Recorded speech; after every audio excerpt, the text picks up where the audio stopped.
Hello, everybody. My mic was live that entire time, wasn't it? So you could hear me drinking water. Whoopsie daisy. Anyway, hello. Come on, autofocus. Autofocus. Whatever. Hi, everyone. Welcome to another YouTube live stream here on youtube.com/Johnny Chiodini. I am Johnny Chiodini, and things are only going to get more professional from here. The only way is up, surely. What are we painting today? That's a great question. Today we are painting some Norse players for Blood Bowl. So, here is one of them. This is an Ulfenwearer. Basically, you know me. I bloody love a bit of the old Blood Bowl. And currently, in the season of the league I'm in, I'm playing dwarves. I played dwarves last season. And next season, I think I'm going to switch it up. So I decided to start painting a Norse team. And so I've got, as you can see, I've painted some of them up here. I kind of, originally I wanted to go for kind of like rusted armor plates that had kind of been painted over but kind of chipped. So I tried out chipping medium and stuff, but I did not enjoy it. I thought it was, basically I couldn't get it to work for me. So instead what I did was I got some verdigris wash. This stuff here. It's kind of like the rust paint I showed off before. And so basically I painted, you'll see as I paint them later, but I sort of did a bronze or brass or bronze undercoat, and then I slapped on the verdigris stuff and then kind of removed some of it to give a sense of the Norse team having like lovely metal armor, but because obviously they go to sea a lot, the bronze is kind of getting exposed to the air and the elements, and it's getting some verdigris on it. So that's the important bit. It's kind of... Michael Bethelson says, Johnny, we never actually had those helmets. Those were Wagner opera in the 1800s. Indeed, I know. They are apocryphal, but also quite funny. I mean, I don't know how many of you are aware of this, but I do have one tattooed on my arm. So... you know, it's a bit late for me to be like, oh, no, I shouldn't be doing that. So anyway, yeah, that's the plan. So today we're just going to paint a few more of them. So we've got, as you can see in the tub, we've got a bunch more of them here. I've also got a Yeti that I've been working on. As you can see, it's only part way done, so I'll do a bit more of that. I think I'm going to paint up one of the normal players first, and then we'll work on this a bit. And also... one of the best things about this this team is that they have beer bores. So this is a beer boar. I painted it up before, and as you can see, it's a little wild boar with a barrel of ale on their back. And the idea is that they run around and give the players a little pick me up. They deliver them beer basically, which allows them to that basically if they get knocked down they can stand up again in a sort of Chumbawamba like scenario, and they're also adorable, and as you can see, like as you can guess, I'm very fond of these. So I've got one. You can have two beer balls on a team, so that's one that I've already painted, but we've also got this one who's got a helmet on, little helmet beer bore. So we'll paint that one up as well. So there we go. Can we name it Icewind Dale, says Neko the Kitty. I haven't actually named any of these players yet. A little superstition of mine is that I don't name the players on my team until I've played at least one game with them, like a pre-season friendly, because then you kind of... you get a sense of the characters over the course of a game, and you're like, oh, okay, you know, you know, you will have heard me talk before about the Krunkelditz brothers and my dwarf team. That came about because they were running around as a pair. One of them would do the hitting, and the other one would do the fouling. So yeah, the brothers Krunkelditz came out of a friendly game, and I decided to keep going with it. So anyway, right, you know what? Today, I think we're going to work on this fellow who is a blitzer. I think he's a blitzer anyway, who looks not unlike Kratos, to be honest with you. As you can see, I've already underpainted these models to kind of try and work in some tonal values to them. which I haven't done in a long time, and I've really been enjoying it. So we'll work on this guy. I also think he looks a lot like my friend Wes of What's in Wes's Pockets fame.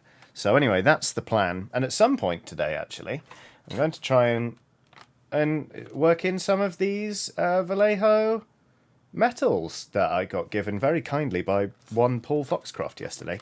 Because I did Questing Time, his live D&D show, and he gave me a set of paints, saying that these are the best metallics he's ever painted with. I'm very excited about this one. Hopefully you can see it's Tinny Tin, which sounds like a paint that's been named by my former colleague Ian Higton, if I'm perfectly honest, but there we go. Right, so this is how we do it. Glasses off, brushes out, and we'll start painting. Now, of course, it wouldn't be a painting stream if I didn't tell you about what brush I was using. So, actually, we won't use that one. We're gonna use... Where have you gone? Okay, great. Here we go. This is a Citadel Colour synthetic small base brush. As you can see, it keeps a fine tip. It's not too big. It's just really good for laying down your base colours, so that's what we're going to start with. Okay, babes? So, cool. First things first. I appreciate that this view is... Oh yeah, hide keyboard from paint. Thank you, Defect. I appreciate this view is quite blurry, but it's because I finally worked out, or sorted out the focal distance, so that when I'm painting and holding up models, you can actually see them properly. It only took me, more than a year. But we got there in the end. Megan M has done a super sticker. The super sticker is of a lemon that has somehow turned into a person. Well, not all the way into a person. You can still tell that it is or was a lemon. But basically, it's a lemon with arms and legs, and definitely thumbs, because they're kind of hiding their arms behind their back. And then, while sticking out a leg in a sort of coquettish, almost like can-can style way, they go like, hey! As if they might be part of the mob in Brooklyn, or possibly New Jersey. So there we go. How is everybody? How are you all doing? It's very nice to see you all in chat. Hello to, everyone, basically. There's lots of you. But I'm reading chat, so hello. Nice to see you all. Did you have nice weekends? Mine was pretty good, actually. Played some Blood Bowl. Did Questing Time. What else did I do? Looked after a friend's dog. Alan Jones says, is that there some zenithal highlighting? Yes, it is. So I primed these sort of a dark grey, and then I hit it with a, sort of a 30-degree angle, and then very finely from above with a white spray. And the reason behind this is that, hopefully you'll see, as I get some paint on here, having the light and dark already built in, which is what I mean when I say tonal values, means that when the paint goes on, you can still see it's sort of darker in that little crevice there, and it will definitely be darker here, where the leg's kind of in shadow. It's, to be honest with you, this is a technique that's really more designed for glazing paints on, but I find I get frustrated with glazing because it takes forever, like coat after coat after coat, and even, no matter how hard I try, I always feel like my colours are really desaturated. So this effect won't be as strong as it would be if I were glazing on these colours, but you can still see a difference. And in any case, what it does, actually, I find, when I'm painting, is it gives me a really handy guide for where I should be layering things up to look brighter. It would help if I were actually painting on camera. There we go. Mark Cohen says it works especially well with contrast paints. Now that is exceptionally true. I will show you the beer bore again in just a second, because the beer bore is incredible. But also, I painted the wooden barrel that he's carrying just with one coat of a contrast paint, and it came out absolutely lovely. Like, it converted me to contrast paints. So hopefully you can see, like, it's the wood here, specifically the wood, is a lot lighter at the top and darker at the bottom. And that's just one coat of a contrast paint and just underpainting. So it's handy stuff. Good. Argenta has summoned the pear. Now, you'll remember I was talking about a lemon that was somehow also a person. Imagine that, but it's a pear. Now imagine that you might be in mortal danger because the pear has a mug of blood and it's showing it to you repeatedly. What does the pear person want? Does it want you to drink the blood? Does it want you to be afraid? Does it want you to congratulate it on what we can assume is maybe a murder? Its motives are unknown. Its violence is implied, but it definitely has a mug of blood, and that's quite alarming. So there we go. Thank you very much, Argenta, for bringing quite a threatening, fruity aura into chat with the blood pear. Corio Malayan, meanwhile, has done a super chat saying, home with bronchitis for the next couple of days, so I'm taking the time to actually work on the Sabaton minis I meant to paint last week. I'm very sorry to hear about the bronchitis. That's not fun at all. It's nasty stuff, that. So I hope you recover very quickly. And I hope that you're not sort of too ill or fatigued to work on those minis, because, you deserve hobby time. And I'm intrigued to see how your Sabaton minis come out, to be perfectly honest with you. So there. Cheerful Spider says, I've heard of a blood orange, but never a blood pear. Yeah, no, indeed. Garena Rain says, all hail the blood pear. Pear for the pear god? Blood for the blood mug? That almost worked. Cooking at 94 has summoned the pear in less of a murdering, more of a celebratory sort of mode. The pair is wearing a party hat, along with their trademark sports sort of headband, and they have a party blower. And they're kind of doing like a weird two-step dance where they're like zoot zoot zoot zoot, as if to say hooray hooray, I killed someone today. So there we go, another mildly troubling appearance from the pair. But thank you very much, CookieCat94, nonetheless.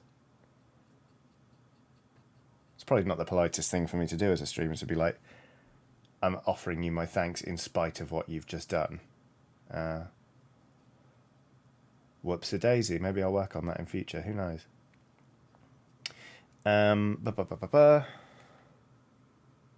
JW, aka Marvelous Jacket Man, says maybe the pair is making an egg-free cake. Don't forget, if you run out of eggs, then blood is a suitable substitute. What the fuck? Like as a binding agent? That's horrible. That's disgusting. Good God. Wow. That's quite alarming. I'm struggling to get past that thought. Grumsons has done a super chat saying, I've emerged from my fugue state after a 7-hour written exam. Holy shit. And then have a peach with a peach emoji. Also, this money are to fund a beer barrel and inaccurate Viking helmet costume for Watson. We could probably get her to wear the barrel. I don't know about the helmet, but I'm willing to try because it would be adorable. If we just sort of strapped a fake barrel to her harness.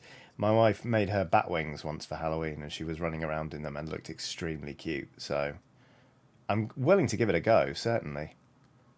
A 7-hour written exam, though. Grumsons, that sounds nightmarish. Congratulations on simply getting through that. No matter how you do in terms of marks, it's an achievement to have just taken that on and come out the other side. Cripes. Sleeper Agent says, just tuned in. The first thing I hear is, hooray, hooray, I killed someone today. It wasn't me saying that, and I absolutely haven't killed anyone today, or indeed ever, so...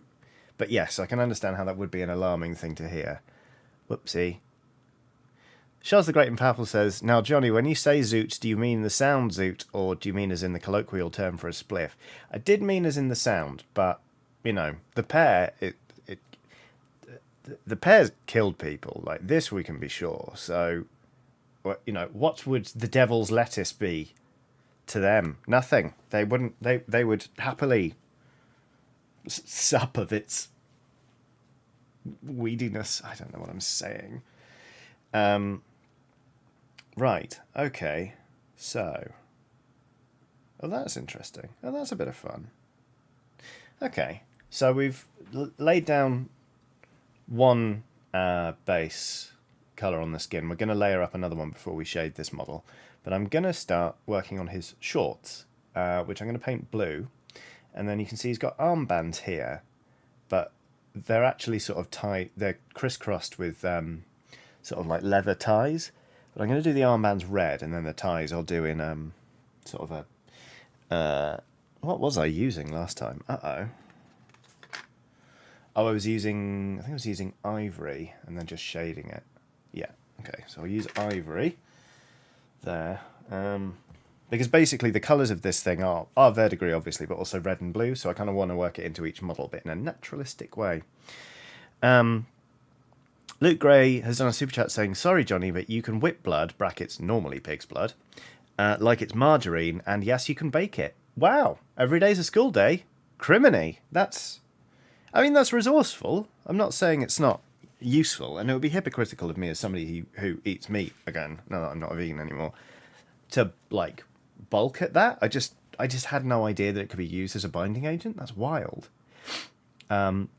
Eternal Space Witch has summoned the pair yet again. The pair initially looks sort of bashful, but then does like a blush and a sort of giggle as if to say, like, I'm not sorry I did those things. As if it was pretending to be remorseful, and then wasn't. Manuel Riveros says, Johnny, do you dilute or thin your paints, or just use them straight out of the bottle?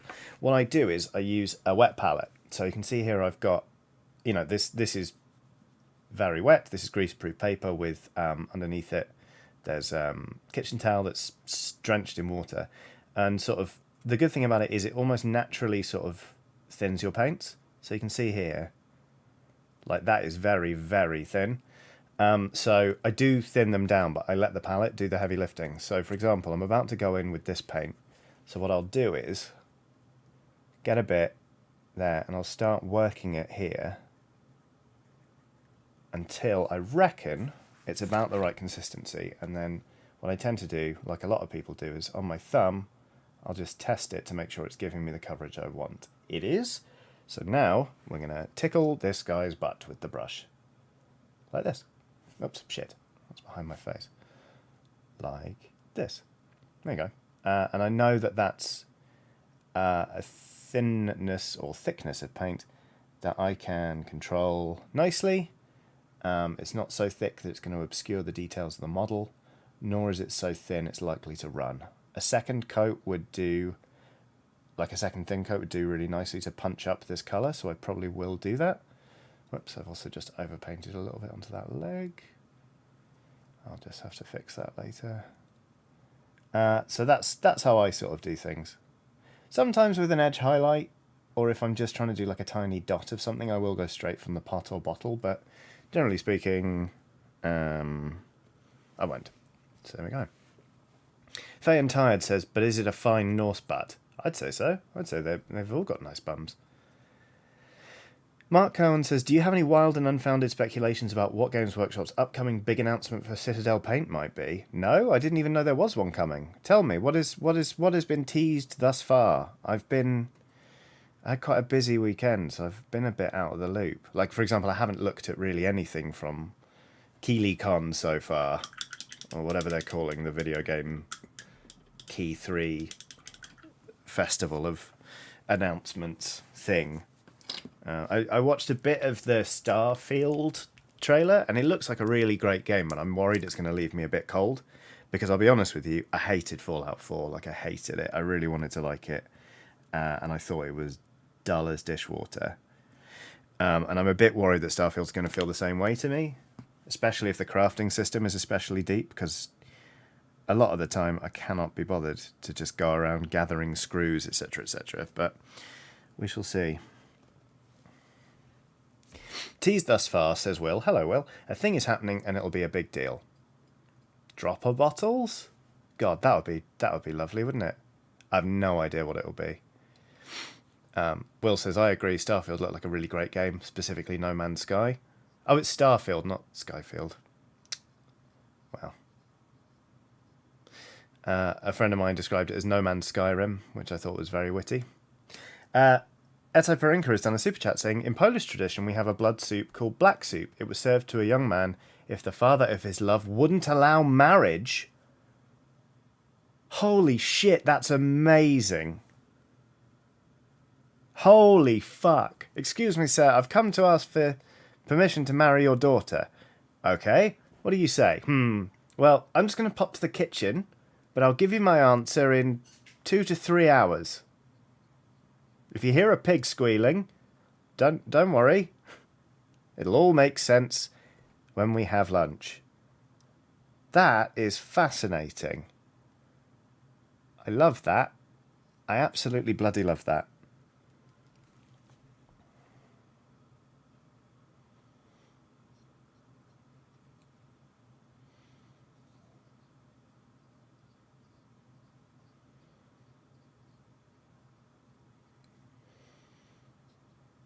Oops. Grumson says, keeping with the Nordic theme, there's a savoury Swedish dumpling called pult that has a variation called blodpult, again using blood as the binding and salting agent. I mean, that sounds pretty good. I mean, like, black pudding is delicious. And that's made with pig's blood, sweated back fat from a pig, a handful of oats, onions and garlic in some recipe, and just sort of spices, and then it's just gently boiled in sausage casings, and it's great. So, John N has said Vikings had striped blood so they could Scandinavian. You just brute forced that one, didn't you, John? Really?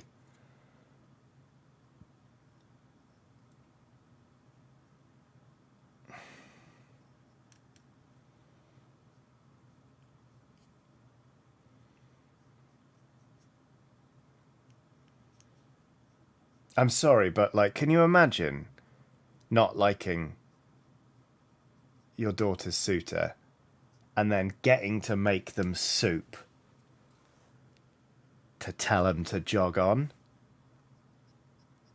That's incredible. Like, here he comes. I reckon he's going to ask for my daughter's hand in marriage. I'm going to make that prick some fucking soup. Incredible. John N says, yeah, I should have said they painted blood stripes on their faces. There you go. Yeah. Ibrel506 says, why did some cultures start cooking with blood? Was it so they didn't waste anything? Yeah, big time. It's also why, like, I mean, less so nowadays, but offal used to be, like, a really common, like, meal or food ingredient in the UK. And it is just that whole nose to tail kind of thing where you use the whole animal. So...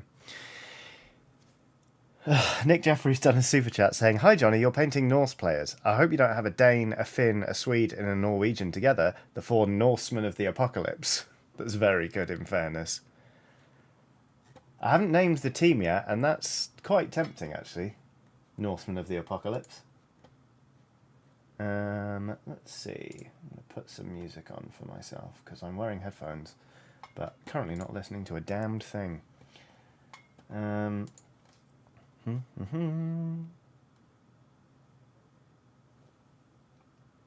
Mancoy says, having no say in the matter, but getting to be passive-aggressive by serving blood at the wedding sounds amazing. Serving blood at the wedding really makes it sound like you're doing a Game of Thrones, though. You know?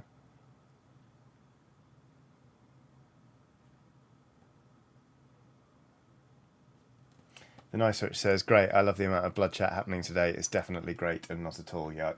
Sorry, The Nice Switch. Yeah, we have been going on about it for quite a long time, haven't we?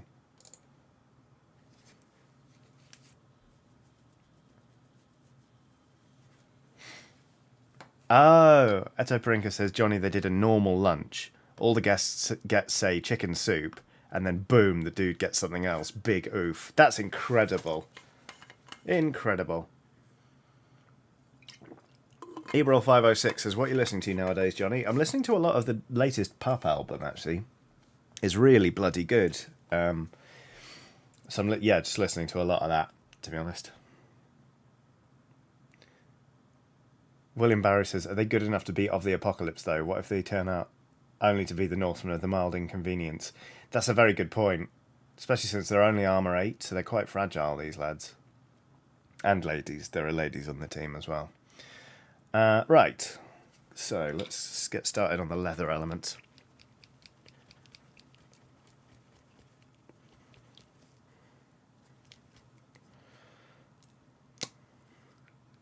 The nice switch says serving blood at the wedding is a great way to refer to getting your period. Absolutely. It's nice to mix it up every now and then. Can't just call it jam week every month, can you?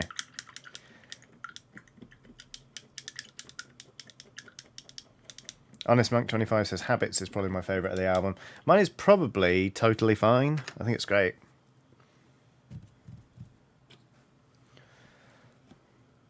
Just Man Bun actually says no NBs. Oh, there might be NBs on the team. I haven't really thought about it too hard. Lisa Hunt has done a super chat saying, I submit the Ragnarok Stars as a possible name. That's lovely. That's very nice. Although, again, what if they're not good enough to deserve the name Stars? I was thinking about the something Raiders. Because Raiders is already kind of like... Well, I mean, there's the... Is it the Oakland Raiders?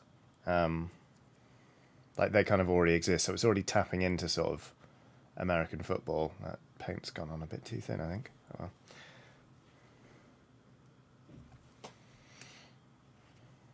Aberrated says Jam Week absolutely turned my stomach. Sorry. Grumson says Jam Week? Hey, don't blame me. It's the nice witch's work. Oh, Auckland Raiders. That is very good, Will. Well, that's a kit bash team in the making, isn't it? Or I could just say that these all of these players are from New Zealand.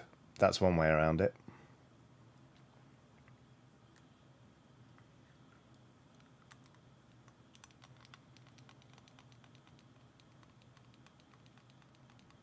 They're the Las Vegas Raiders now, says Nubs McShouty.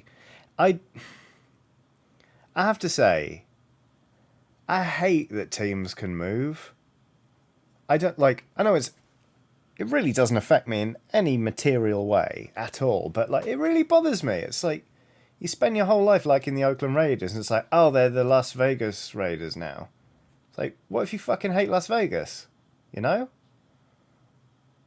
What if your favourite thing about Oakland is that I'm from Oakland and so is my team, the Oakland Raiders. Oh, they're in Las Vegas now. It strikes me as really weird. Will says it will be a cold day in hell before I recognise the Vegas Raiders. Right, there you go.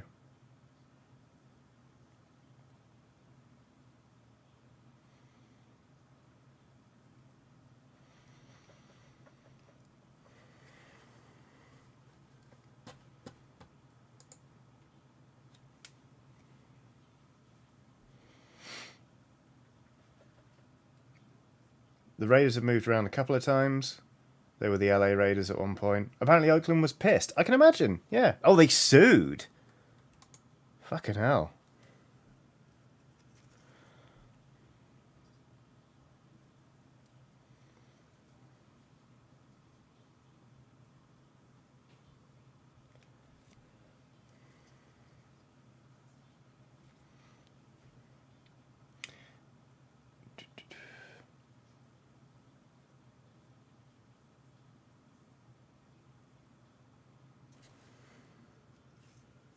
Need to get a tip back on this brush, really. That's better. Just painting some leather straps in. Because they wear these harnesses that aren't not a bit fetishy. Let's face facts.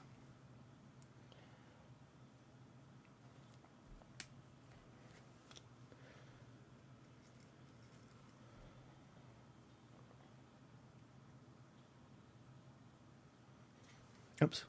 Sure. I'll fix that in a bit. This is why I don't do the second skin layer before I've done the base layers on everything else. Because sometimes I get a bit clumsy and I paint bits that I don't want to paint, and then I can fix them before it's too late.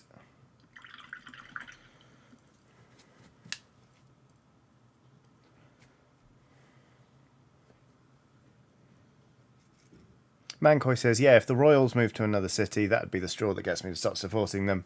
And that's saying a lot, given I'm still a Royals fan with how deeply terrible they are this year. Right? There you go. Fay and Tired says, the battered oarsman. Oh, that's good, because the linesmen in this team all have the trait drunkard. And obviously there are beer bores. Like, this team is all about punching and drinking beer. Which, if I were a more violent person, would also be what I'm about.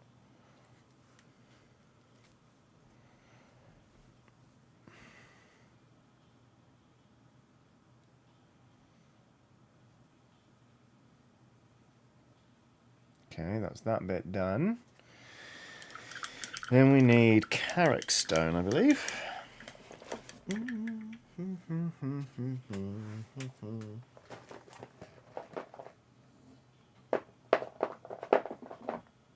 Hi everybody, welcome back to Non-Binary Person Looks for Paints in a Box of Paints. Will they be finding the paints today? Let's find out! As we play, Non-Binary Person looks through a box of paints. Good news everybody, looks like they found it, so they're going to be back at their desk any second now. Hi everyone, I found the paint I wanted. Ah, Jack Wood is in the chat. Hello Jack.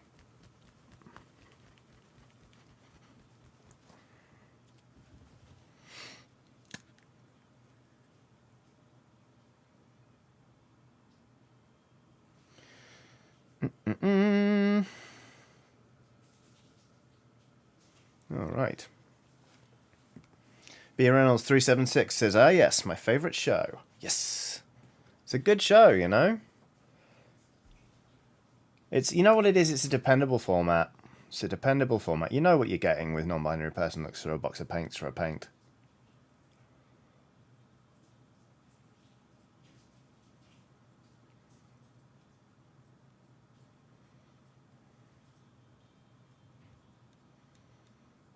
Nick Jeffrey's done another super chat. The super chat reads, I too am all about punching and drinking beer, except that I pretty much never punch anyone and rarely drink beer these days. Well, that's, you know, you can still be all about something and not actually do the something, you know? Like how people are like, you know, listen to so much true crime stuff, watch so many documentaries that you could say that they are all about murder. But I'd say very, very few people have ever killed anyone. Of those people, I mean. I think that's alright. Thank you very much for the super chat either way, Nick. Emily Hill's done a super chat saying, this might not be your cup of tea, but I just got an espresso machine, and I'm wondering if you have any recommendations for delicious espresso beans. Ooh, you know what? While I like nice coffee, I don't really know very much about it. To be honest with you, when I'm buying coffee, I just bulk buy like a kilo bag of beans. I try and just get like a single bean type rather than them. You know, if people are like, yummy bistro blend, I'm like, that's probably going to be shit. But apart from that, now I don't really know, I'm afraid.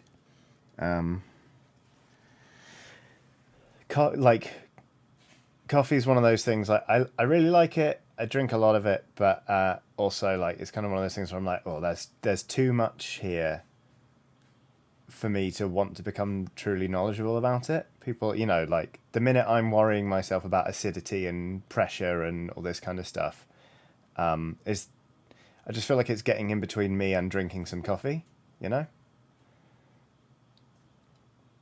So I'm sorry that I can't be of more use there, but I'm afraid it is not an area of expertise for me.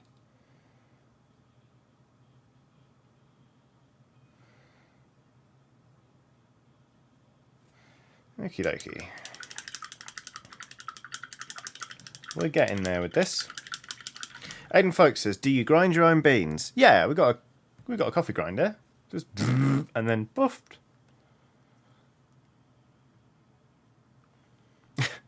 Will says Johnny wants to buy a kilo of one single bean, just a huge bean they have to grate coffee off.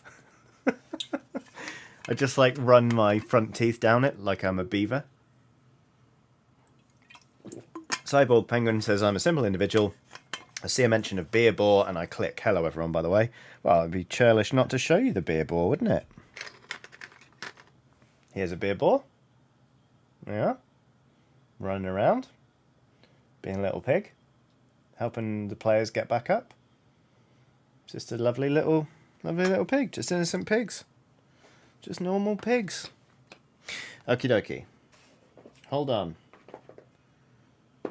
Hold on, everybody. There's that one, and I need Eshin Grey. Can I find it before it's time to do the intro? 5, 4, 3, 2. There it is. Kind of feel like if I find the paint too quickly, it's not really an episode of Non-Binary Person Looks for Paints in a Paint Box. So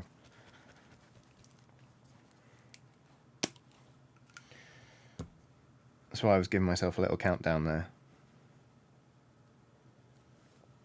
So what I'm doing here on the palette, which I realise you can't see, so I'm mixing 2 paints together. Will says, just seen that one of the Norscan tribes is Hastlings, so I vote for Hastlings Conquerors. Or Hastelings? Oh, Hastelings, that's clever. So I've got some very light grey paint here and some very dark grey paint, and I'm going to mix them. The reason I'm mixing them is that what I want from it, which I can get from the lighter grey paint, which is Ghost Grey, is a slight blue tinge. So it's Eshin Grey, and which is already, relatively bluish, and Ghost Grey. And then I use that on the model to do all the fur trim here.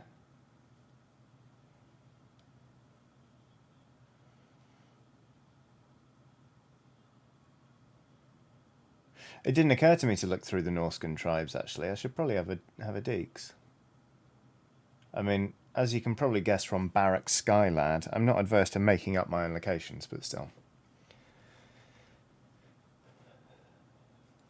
B Reynolds 376 says, a bit of an off-topic question, but what's everyone's favourite pub food? Found out there's a pub near me run by some people who moved here from London and want to try it out. Jack Wood says pickled egg.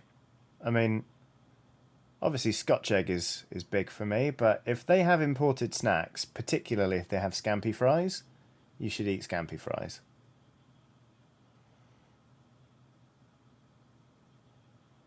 But it depends what they can get hold of, I guess, really. But I'm a big fan of a scampi fry. It's my favourite pub snack. In terms of actual pub food, I'd say Scotch egg, or a good fish and chips is decent in a pub as long as you're not paying through the nose, or tell you what, lasagna and chips, lovely bit of double carb action.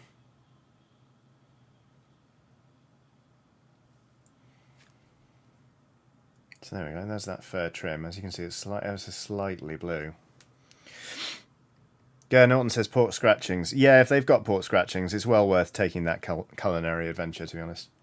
Chaos says, scampi fries or cheese moments? Scampi fries over a cheese moment every single time.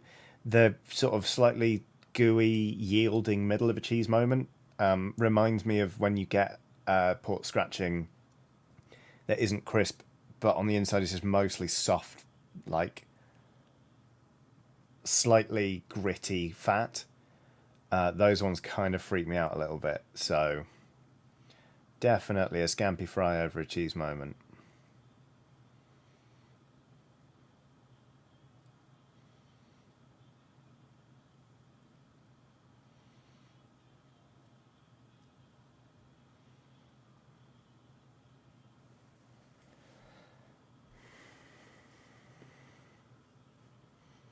Will says, some pubs down south will do you a good ham Elrond. What is that a reference to? I mean, I know who Elrond is, but... JW, aka Marvellous Jacket Man, says, pie and mash from a pub is always a good call. Correct. Pie and chips is just weird, in my opinion. I do prefer pie and mash over pie and chips, but, I think it's reasonable to get pie and chips. Because chips and gravy's amazing. Chips are great in and of themselves, and you got a lovely pie there as well. I think it's a perfectly acceptable meal. even if I personally would go for mash over chips when there's a pie involved. B Reynolds 376 says, not knowing what it is, I guess I'll try pork scratching because it's one on the menu. Here we bloody go.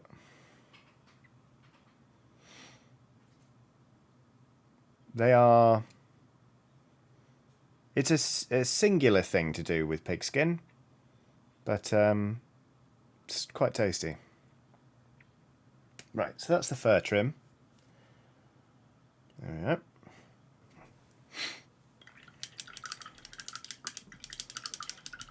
And then what we're going to do is just to be ever so slightly lazy. This little thing here, I'm just going to paint it brown. For leather. Or I'm not, because the paint's gone really thin. That's weird. Tell you what then. We won't do that. We'll get a different brown on the palette. The Nice Witch says, God, now I'm hungry, but only for grotty, weird British food. I'm right there with you. I'm actually quite hungry at the minute. And I wouldn't mind a bit of grotty British pub food.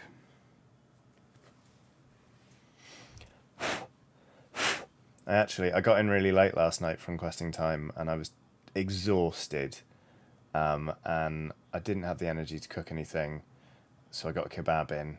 And you know what? It was so good. I took a picture of it, and today I'd spent a couple of minutes just looking at the picture. Not a couple of minutes, but I looked at the picture earlier to be like, remember when you ate that kebab and it was amazing? Because it was.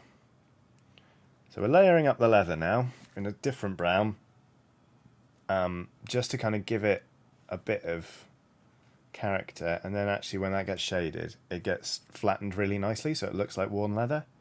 And then you come back in with this colour and stipple it on in places, and it looks like just really old, slightly fucked up leather. And this is a good technique that I enjoy doing.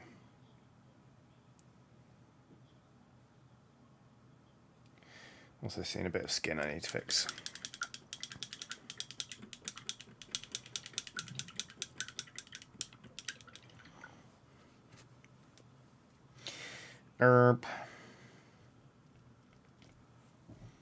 Garina Rain has done a super chat. Will says, is that Citadel different brown or the Army Painter's alternative brown? It is Vallejo's unfortunately named Beastly Brown that I'm using there, on top of Citadel's Rhinox Hide. Also an unfortunate name for a paint. Garina Rain has done a super chat saying, been catching up on old painting streams while on meds for a chest infection. They're so soothing and fascinating, and as soon as I'm better, I need to dig out my cross stitch and watch more. I'm sorry to hear about the chest infection. That can't be fun at all. But I'm very, very glad to have provided you with a little archive of things to chill you out while you convalesce. So yeah, I hope it gets sorted really soon. Thank you for the kind words and the super chat, and I look forward to hearing about how your cross stitch is going. Frankly. Or Vallejo Brown Differente. It was Vallejo Brown Differente. One sec.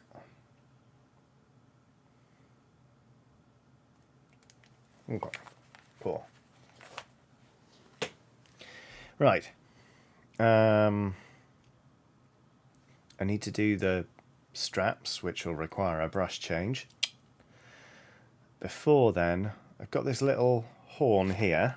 And you know what? That's a perfect opportunity to try out some Tinny Tin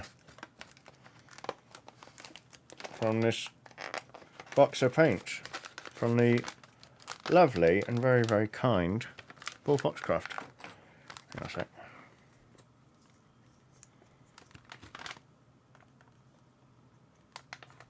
Come on. Come on. There we go. Aiden Folk says, that's a big phone. It is. I almost sent it back when it arrived because it's too fucking big. Alright, Tinny Tin. Hello, Tinny Tin. Ooh, that's dark. And actually, it's an interesting colour. Something good.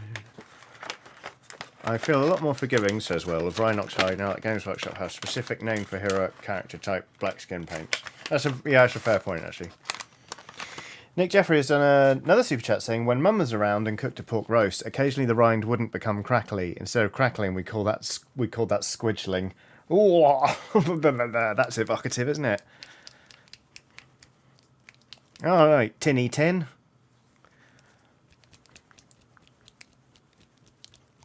Aiden Folks says tinny reckon. Very good. Okay, tinny tin. Ooh, it's very dark, but it's sort of...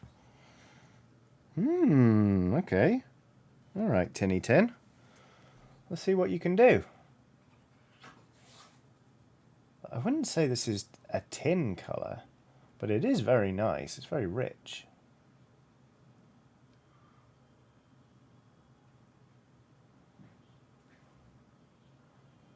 Interesting.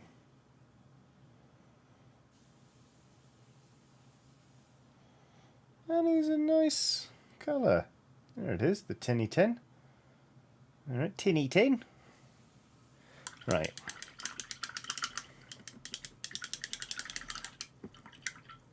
Ah, Ronnie's in chat. Hey Ronnie, how you doing? I hope you are alright after what I can only assume was a busy weekend.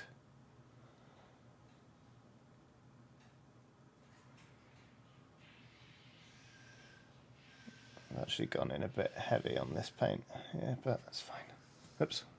Painting off screen again.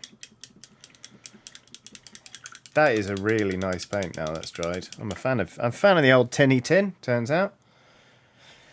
In fact, let's pop some tinny tin on the end of this, whatever it is, thing.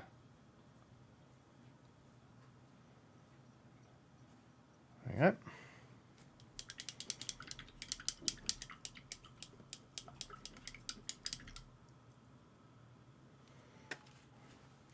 Right, so...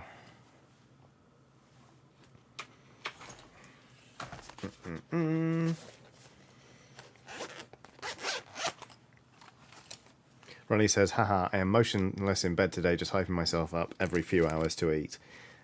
Good shout. You take that rest. See you later. You look nice. Right. Alright, listen up, babes. Because we're done for a moment with the Games Workshop synthetic small base brush. And we're switching out for Rosemary & Co. Kolinsky Sable, Series 33, and that's a 3/0, which as you can see has a lovely like thin point, which is great for like highlight details, but also isn't so thin that it risks bending if you're sort of pressing a little bit against the model. I think it is great for fine details on a model.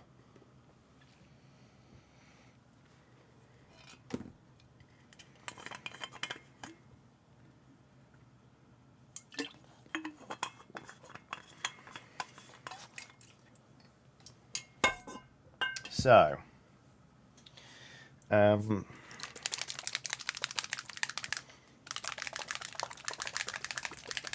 gonna dig out the Pro Acryl Ivory, which is extremely good.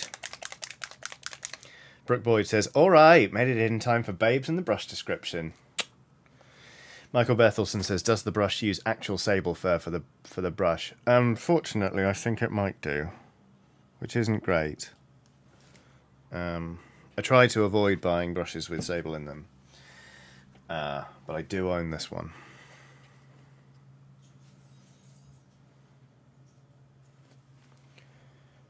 CookieCat94 has done a super chat saying, just for being too wholesome there. Thank you very much. She looks nice. Okay, so now we've got, hopefully you can see the sort of detail in here. We've got some of these crisscross bands of sort of cloth. I think they're just cloth. I've been painting them up as if they're cloth here. And they're a little bit of a pain to paint in, but also it's quite a nice effect once they're done. So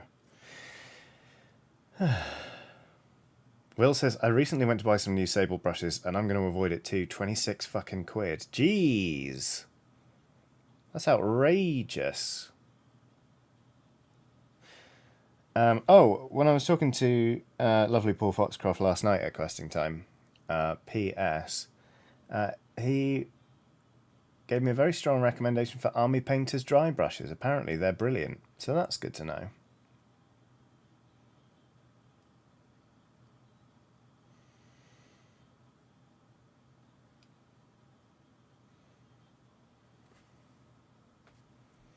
There used to be 10, cost of living, innit, says Will. Yeah, indeed. Really feel like... really am feeling the cost of living increase. Like, the number of times I'll go to buy something and I'll be like, "Is how much? Sorry?" Like, okay, I fucking love crisps. I believe I've made no bones about that over, well, my entire life, let alone the year and a bit this channel's been running. But in the supermarket now, like, a big bag of crisps, I don't feel like I can justify the expense, even though they're one of my favourite things in the world. I look at them, I'm like, I'm not paying that for a lovely bag of crisps. It's like £2.60 for a big bag of kettle chips or like Tyrolls or whatever. And I'm like, no, I'm good. I'm just not going to eat any fucking crisps today. It's preposterous.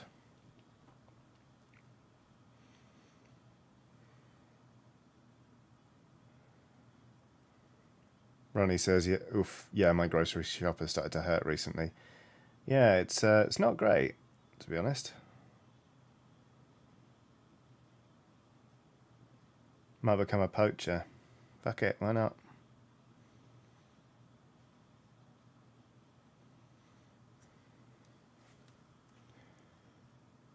Will says, well, I mean, Tyrell's are £2.60 because they're massively Tory crisps. All right, bad example. But, like, they're just, like, crisps are just expensive now. And it bothers me.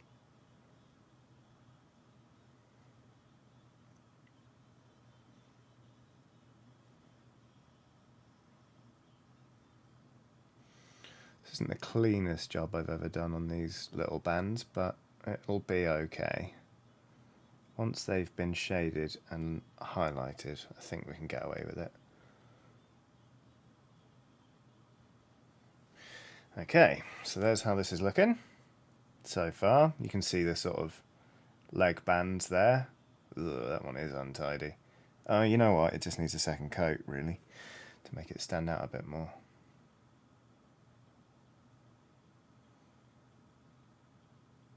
There we go. I'll do the ones on the arms, and then we'll do the bronze here, and here we'll layer up the skin, and then it'll be shading time.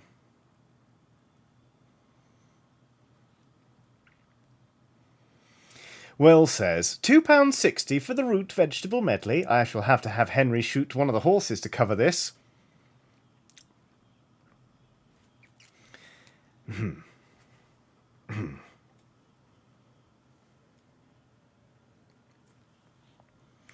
But still, I know it's very much a my diamond shoes are too tight problem for me to say that crisps are more expensive than I would like. But and to be honest with you, if that's the worst I'm getting out of the cost of living crisis, basically, then I'm doing pretty well for myself. So this is a reminder to donate to your local food bank if you can, or the Trussell Trust if you're in the UK is fucking phenomenal and does great work. And it's also a reminder that if you're in public and you saw somebody shoplift food, no, you didn't.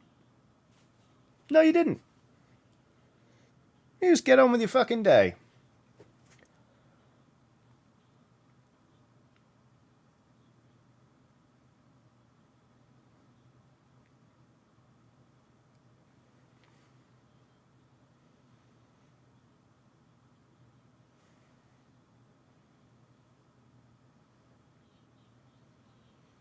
This is tricky.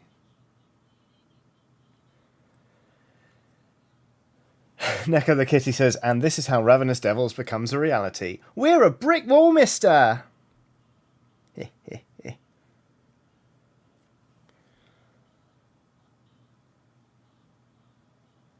Yeah, that's it. You know? You think you saw somebody shoplifting food? Nah, you're a brick wall, mister.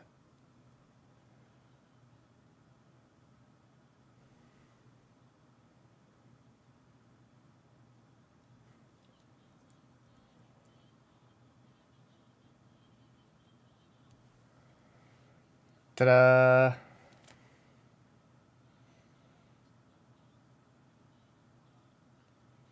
That actually went alright.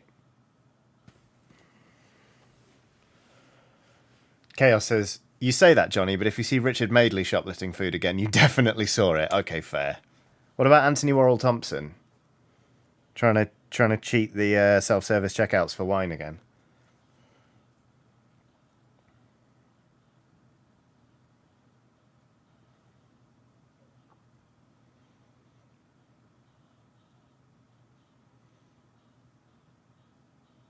Shit.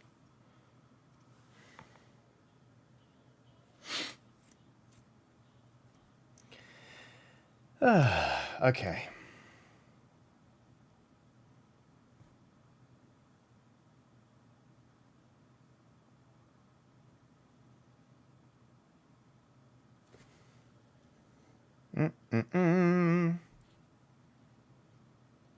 Will says, nah, Anthony Worrell Thompson can get away with it. Alright, fine. It's very funny that Winona Ryder recently did a shoot for the brand that she was caught shoplifting from. Like, I think that's a great move from both of them, to be honest. Like, play up. That's great fun.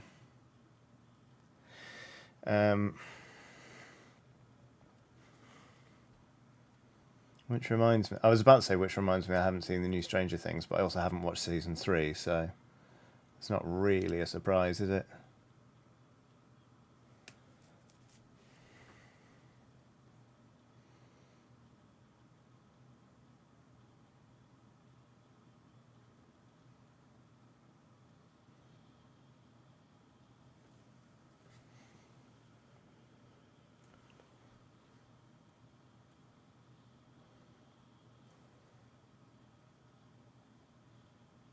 Not the easiest things to read on this model to work out where I should be painting in these stripes, but it's going okay.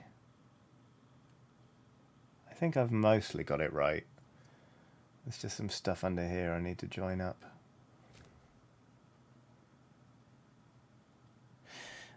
I feel like the camera's working better this week. Can you see what I'm doing a bit better? Like, is it easier to follow the rambling shit I'm talking about?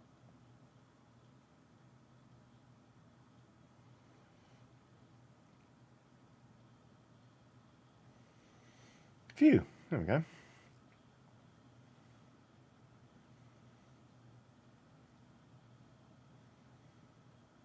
Cool. All right. So.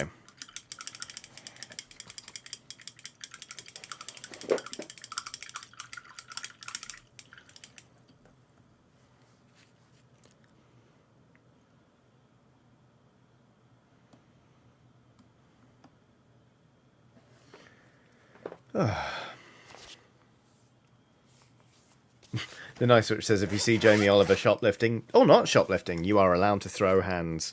Hear, hear. What a bellend. Okay. So.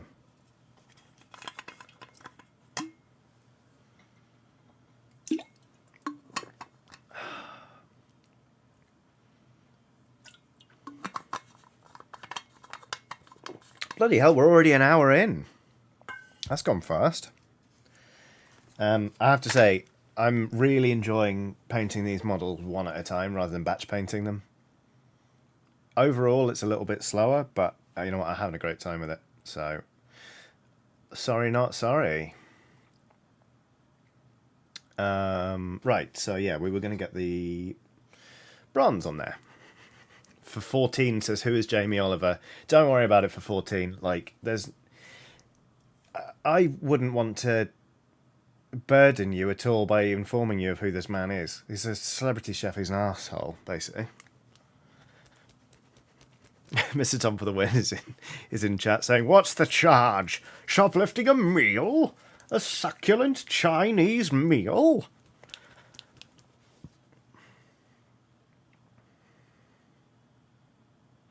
Chaos says, so what are everyone's favourite novelty-shaped, crisp-adjacent snacks? Much as I love the tradition of a Transformer snack, I think the beautiful simplicity of the hula hoop wins it for me.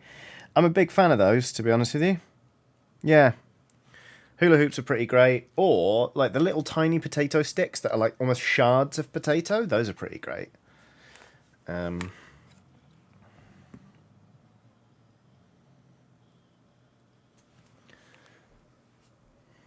I never really got into, like, bugles or whatever they are.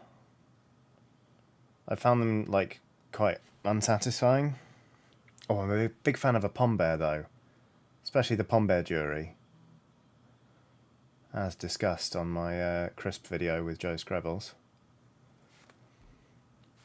Just another broke nerd says, is this for a new season of Blood Bowl? I missed the beginning of the stream, sorry. Yeah, so, to be honest, we're still pretty early on in the season, this year's season. And during the summer, lots of the players are going to be busy. So we won't be basically, we aim to have this year's season wrapped up by December.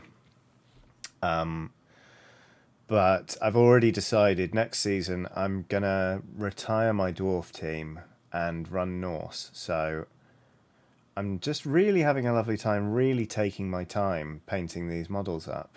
And today I was a bit like, what should I paint? And I thought, well...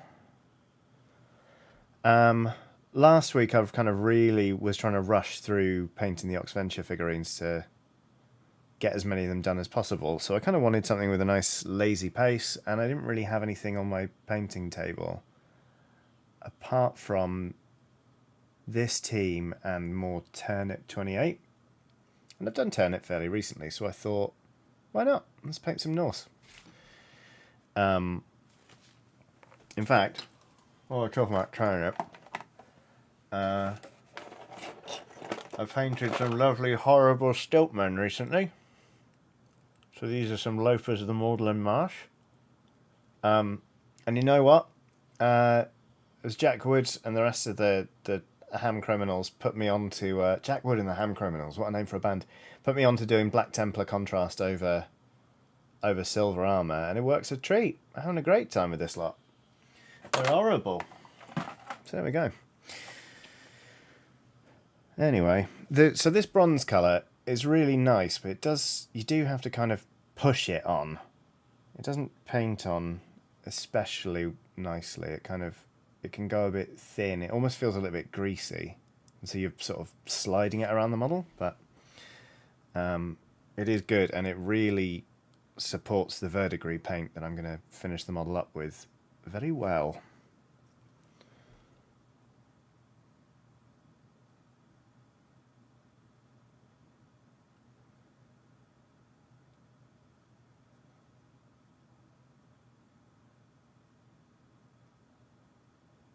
Little detail in there.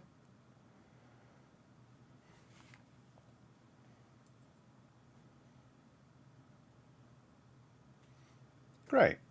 Okay. Oh, I need to paint the beard. Hello, my good sweet pig. You gonna lie down? Please do. Oops, sorry, let me move the lid. There we go. Good pig. Had a lovely walk with the dog earlier. Ran around with a stick. Ran around with a stick. Ran around with a stick. Had some water. Ran around with a stick. Wasn't the most varied walk, but it was very, very nice. I also put on a very thematic playlist and just had a good old-fashioned think about something I'm writing at the moment, or planning.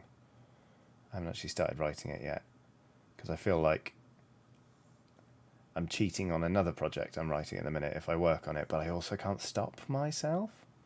So it was nice to just walk around the woods thinking about it for a while. That was good. And we saw some baby coots. We saw some ducklings. That was nice as well.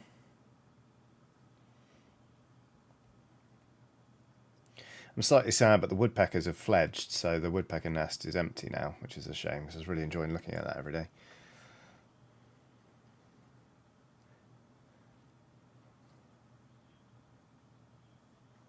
Okay, right. Need to give this guy a beard. Well, paint his beard, rather. And I'm going to very specifically paint it up to be my friend Wes's beard. So for that, we need a small amount of Eshin Grey, which is here. Ruth Opinion says, I'm very glad your writer's block has gone, Johnny. It is the worst. It was very upsetting for quite a long time, so. Anonymous says, was it the same stick or did she vary the sticks carried? She carried 2 different sticks today. Normally she will stick with one. Sometimes she carries several different ones. Britt Kelly says, what's coots, precious? In a Gollum voice. Coots are a waterfowl. They are a bit like a moorhen, but a moorhen is like, it's basically like, they're a very small little waterfowl. And they have sort of like a little black head. And then a moorhen sort of has a reddish beak and is quite chatty. It's like beep, beep, beep, beep, beep, beep, beep, when it's startled. Whereas a coot has basically a black head, and then it's got a white beak, and it's got this sort of white shield thing. It's got this big sort of like hard forehead puck that makes it look a little bit like a Pachycephalosaurus. And they don't sort of chatter like a moorhen does. They kind of just go poof. They just go like pip. And they're lovely. I'm a big fan. Jack Wood says, yes, but what's in Wes's pockets? We haven't played in a while, actually. Wes has been travelling a fair amount recently and has had a lot on, so it doesn't feel fair to spring the game on him, but we will soon. It's one of my favourite things about it is, no matter how long since you last played, you're never too far off playing again.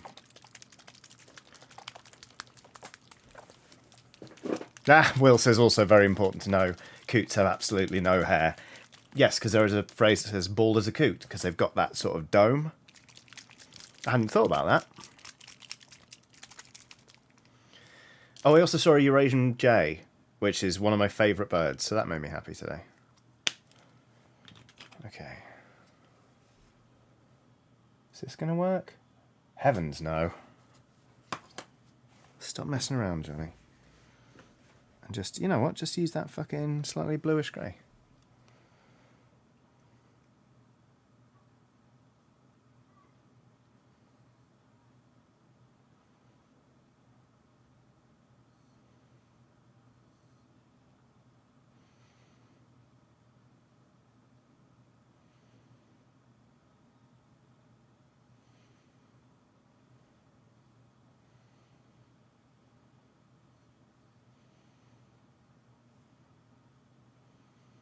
There we go. Corvus Albright has done a super chat which says early checkout haiku for early checkout haiku time. Dysphoric Monday with relentless writer's block. Cheers, LSPs. Oh, Corvus, I'm so sorry. That sounds like a really shit Monday.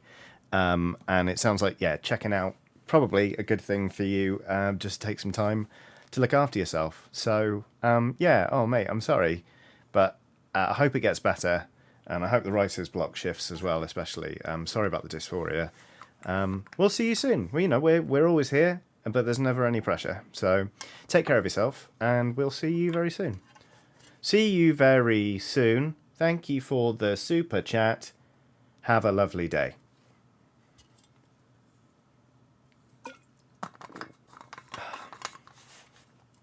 Brooke Boyd says, are there werewolves in Blood Bowl? There was a vampire team. There are werewolves, but there isn't a werewolf team. Werewolves are positional players in... it's not the Necromantic Horrors. Is it the Necromantic Horrors? One of the spooky teams. Okay, so we've painted the beard in. Now we are in for a little bit of a brush change, babes. We're going back to our Rosemary and Co. Kalinsky Sable Series 33 with its lovely tip. And then we're going to layer up the skin.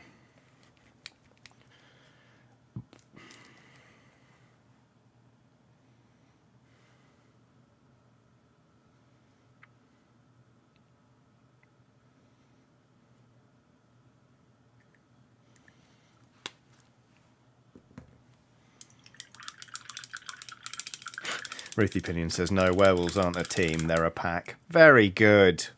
Very good. I enjoyed that one. Okay. Oh dear. Have I overdone it? No, I haven't. That's okay. Right. Okie dokie. So, Corvus says, delightful farewell, see you again soon. Oh, wait, delightful farewell, see you again soon, Johnny dearest. No, that wasn't a haiku, it's fine. Yeah, take care of yourself, Corvus. Okay, so we're going to go back in here, and again, you can see sort of this line down here where the muscles are, well, where the two muscles kind of join. We're going to try and sort of outline that a little bit.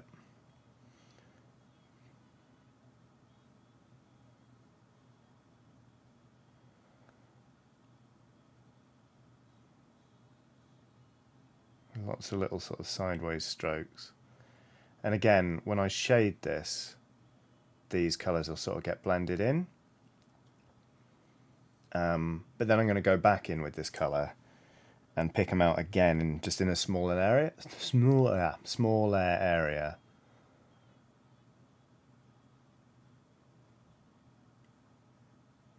But when I say layering up the skin, that's the kind of thing I mean.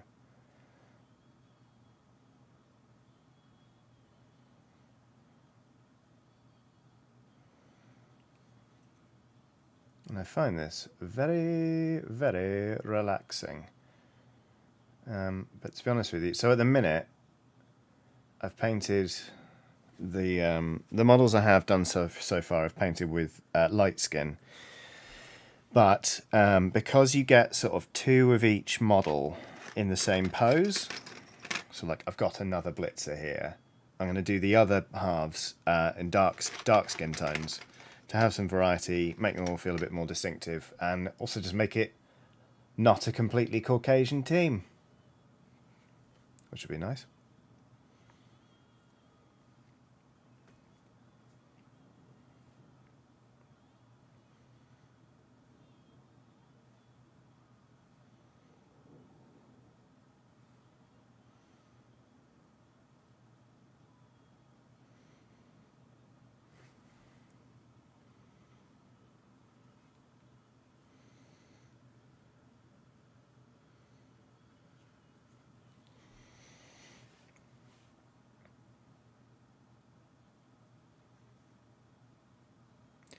Try and pick out the individual digits on this hand, and also some of the tendons if I can.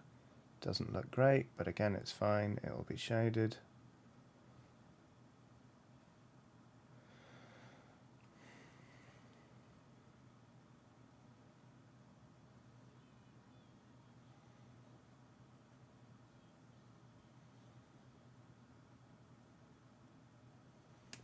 Corey MLM says, that's fair, there were black Vikings. Indeed. I mean, Viking was a profession anyway, not like a race, as certain people seem so keen to imply. But also, like, even if there weren't any, it's like, this is a fantasy thing. Like, it's a land of imagination. It's completely made up. And sure, it's based off, like, some real people, but that's not to say that I can't paint them up however the fuck I want.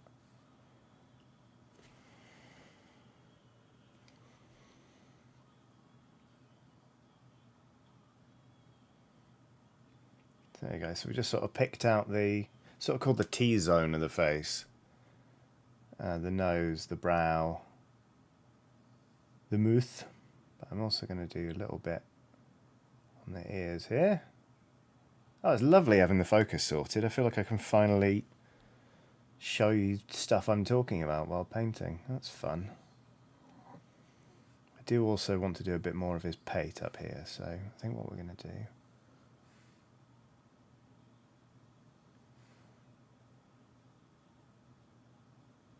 give it a bit of that noise.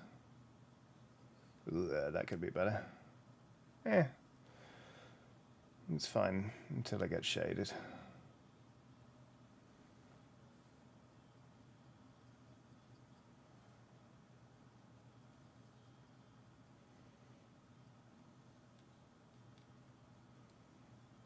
Oh shit, I've been painting off behind my camera anyway.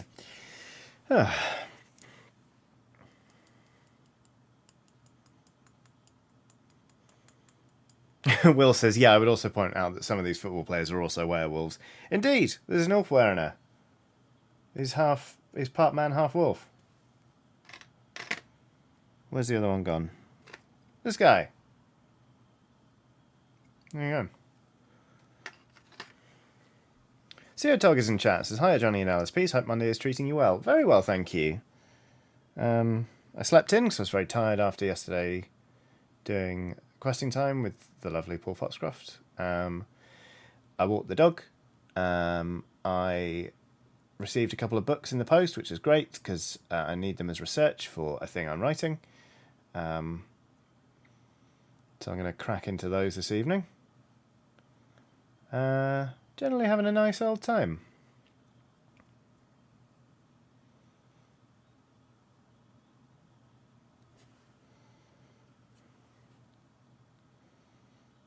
And I'm painting some models I'm truly enjoying working on at the minute, so that's very nice.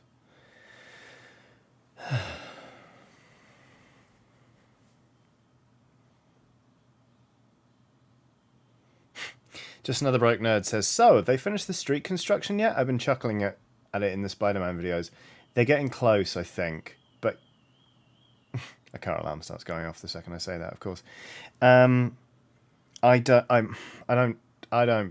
believe it when it's been a month.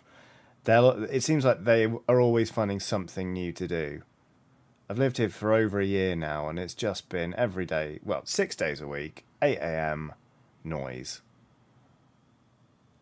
It used to wake me up every day, and now I can sleep through a surprising amount of construction noise. But yeah, it's been really annoying for recording videos, to be honest. Or just for working in peace. Like, there's been more than once where I've been editing a video and there's a circular saw going on in my headphones and outside. And it's a bit relentless, really. But hey-ho.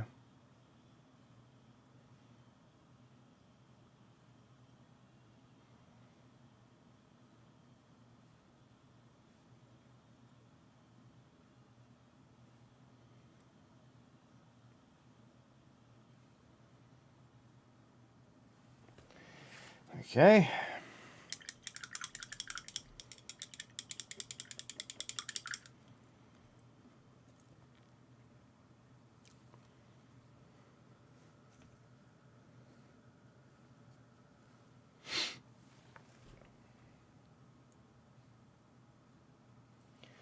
What I want to do now is get in sort of here and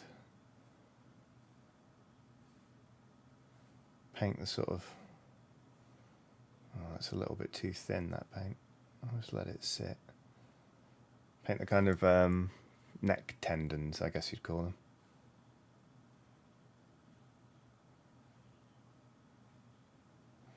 Well, that's not my best work. I'll have to wait for the shade to rescue that one, I think. But that's how we're looking so far. So I reckon it's time to shade this sucker. Which of course means a brush change.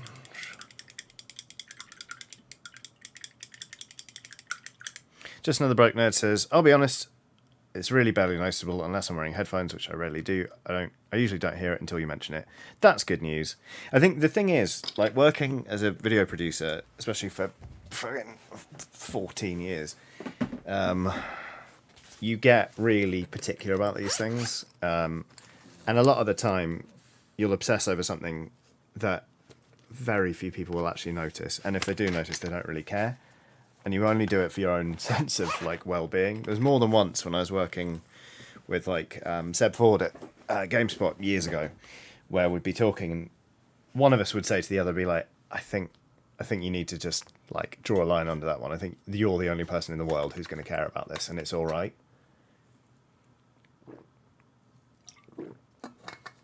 Anonymous says, I live quite close to the railroad. One night I was awakened by them polishing the rails. That was a noise to try and sleep through. Polishing the rails is an extremely funny thing to say. Right, here we go.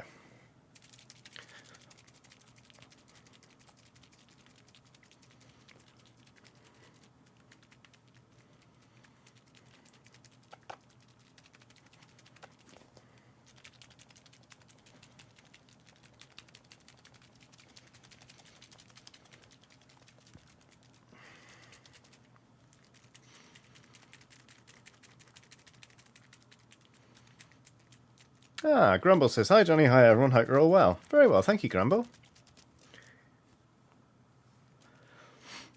B Reynolds 376 says, there's a streamer who I watch on Twitch who occasionally mentions that her AC unit is loud and I cannot hear it unless there is no sound on stream, and I listen for it. Good.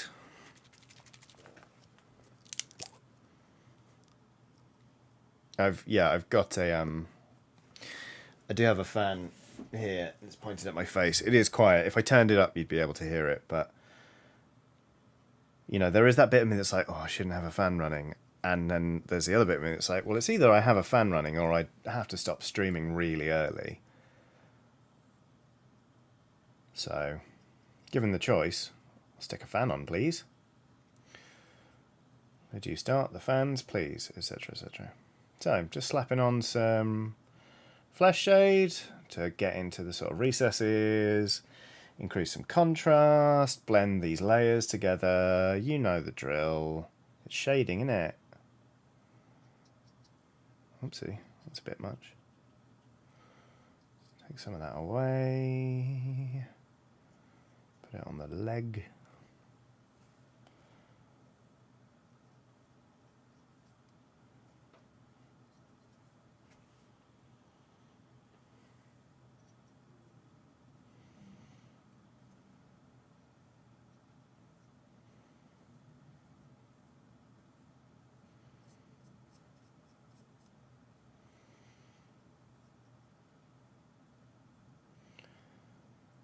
Nice, nice, nice.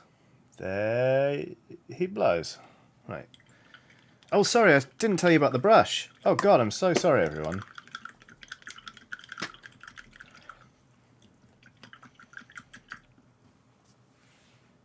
Hi, everybody. This is an Art Master or Media Series 10 brush, which I've had for 5 years, and it's really fucked up. The bristles, as you can see, are absolutely dreadful, but it's perfect for shading. And that's why I love it. Okay, great.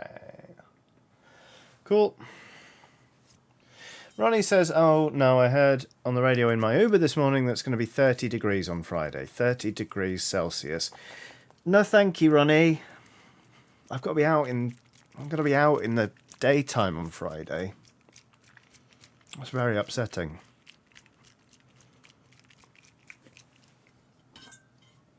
Jan Pale says, hello all. Hello, Jan.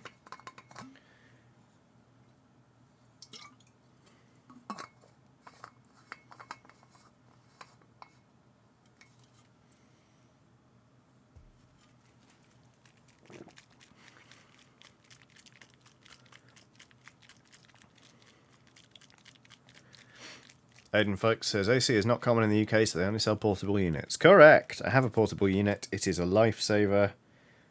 But, yeah, it is very loud. I couldn't have it in this room and have it running during streaming. So.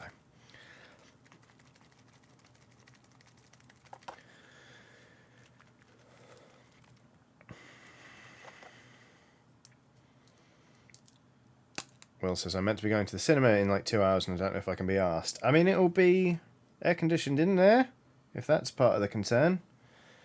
What are you seeing, Will? The thing is, I know I'm going to go see Jurassic World, whatever the newest one is. I don't even know what it's called. And I'm going to hate it, but I don't have a choice in the matter, it feels like. Like, I grew up with that franchise. I have to go see it. There are no other film franchises that I sort of grew up with that I feel compelled to see. Like, couldn't be bothered to see the newest Ghostbusters film, like, whatever. But Jurassic. Well, I'll do it. Well, you're gonna go see Men. I really want to see that. Go on, go. You'll love it. Well, you'll definitely have a time. I really want to see it because I think the lead is absolutely tremendous. She was great in Taboo, which is a very weird show, but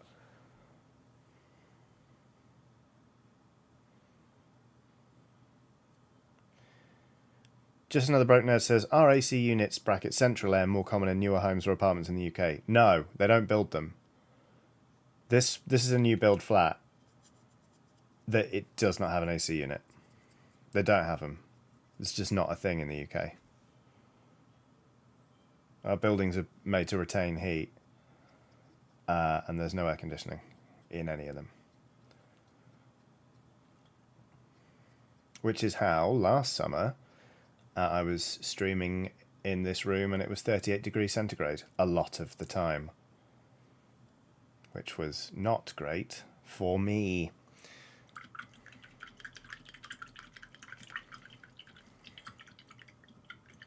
CookieCat94 says, I stepped away and returned as you said, Will, you're going to see Men. I think I missed some context. It is a film. It is a film. Neko the Kitty says, seriously? How? It just gets that fucking hot in here. Especially when there are two computers running. Burritos on a super chat saying, hey friend, how are you doing? Just joined, and I figured someone already asked, but thoughts or game hype on the recent Game Expos /K3? I'm not going to lie, I haven't seen any of it. Because I've just been really busy the last few days. Like, during the Bethesda stuff last night, I was on stage doing a live D&D show as a player, which was great fun. So I haven't even caught up. The only thing I have done... Hey, Bose, we're switching to a Citadel Colour Synthetic Small Base Brush, okay.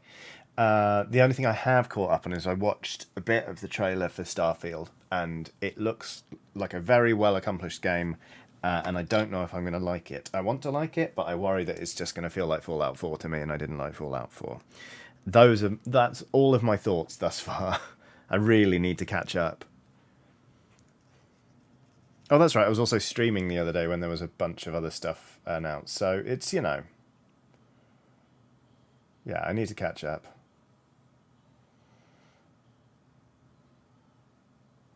There's a few bits of brass I missed. Or bronze, rather. Bronze.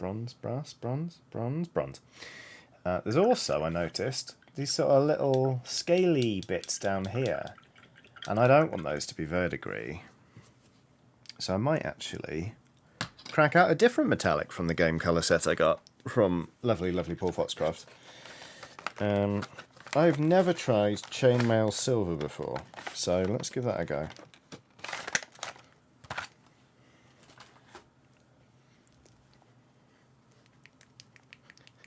Emma Benton says, last year it got to be 47 Celsius or 115 Fahrenheit. It was 96 in my living room, so that was fun. Goodness me. Burrito says that was my impression too, to be completely honest. Looks beautiful, but a bit rigid. Yeah, I watched it and I was like, ooh, and then like, oh, okay. So, we'll see.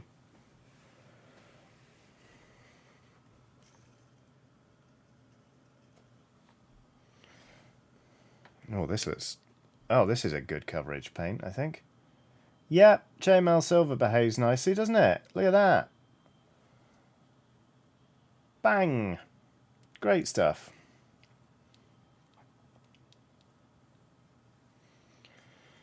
Oh, I tell you what, that is a horrible tide mark though on that shade. Need to fix that right quick.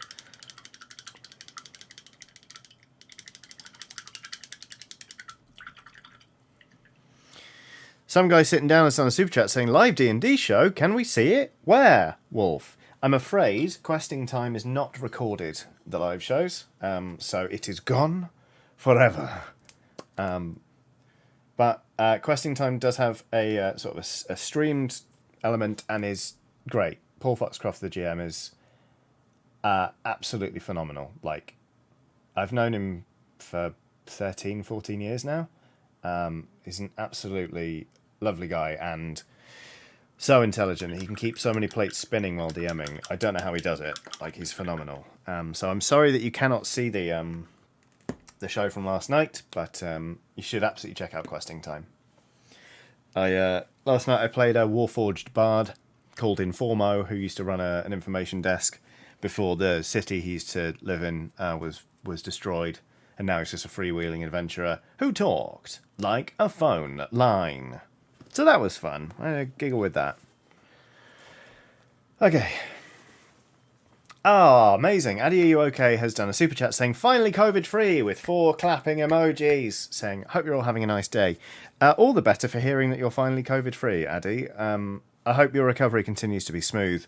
Do not push yourself. It is a shitter. And you will, like, if you've experienced any fatigue, it's going to take a little while for things to return to normal. So be gentle with yourself, please. But congratulations either way.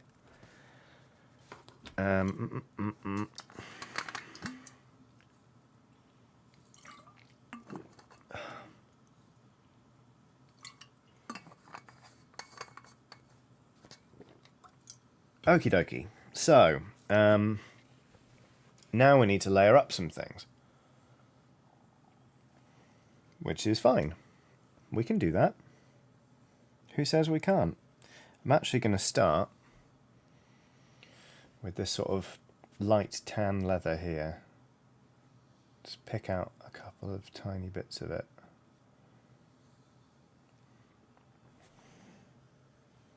Yeah, very quick highlight actually.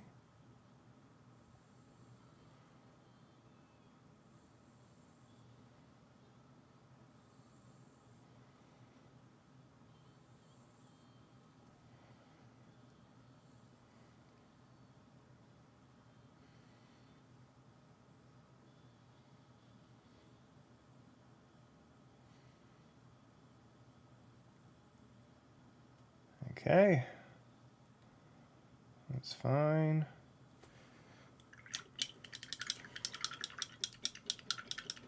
Will says, right, here's the plan. I'm going to have a nice lie down for about an hour, then see what do. You do that, Will. I'm sorry you're not feeling great. I'll catch you back here if you fancy it, but if not... Oh, yeah, of course you're going to go to the cinema. I mean, if you go to the cinema, have a great time. If you don't go to the cinema, have a great time. Lots of love. Catch you in a bit. Brush change. Oh my god. Rosemary Code. Kalinsky table. Series 23. Babs. Okay. Maynard says, whoa, I hardly ever get into one of these live. I'm usually VOD Squad, lol. Hello, welcome to the here and now.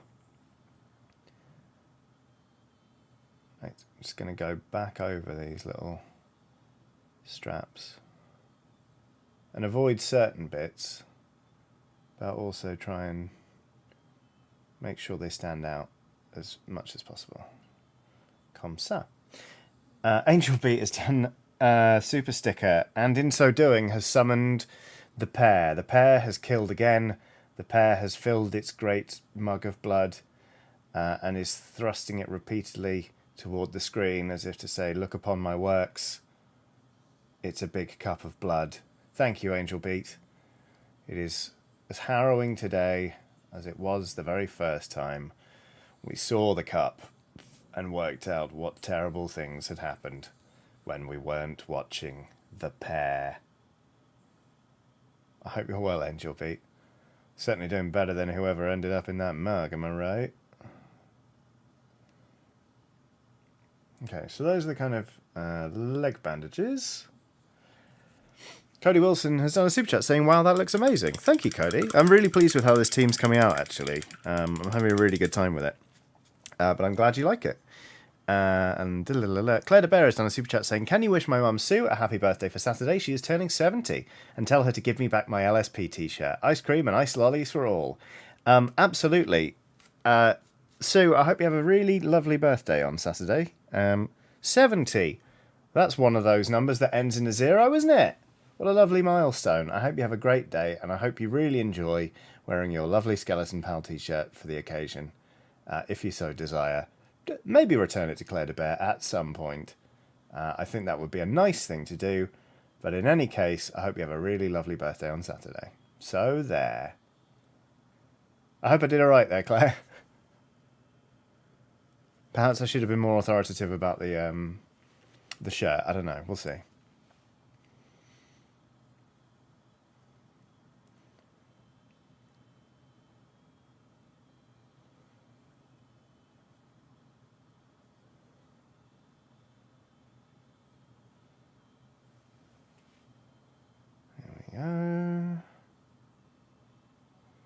Oopsie. Slightly clumsy, but I think we got away with it. Okay.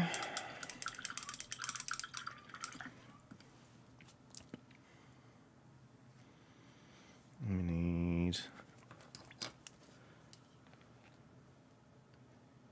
to highlight the trim.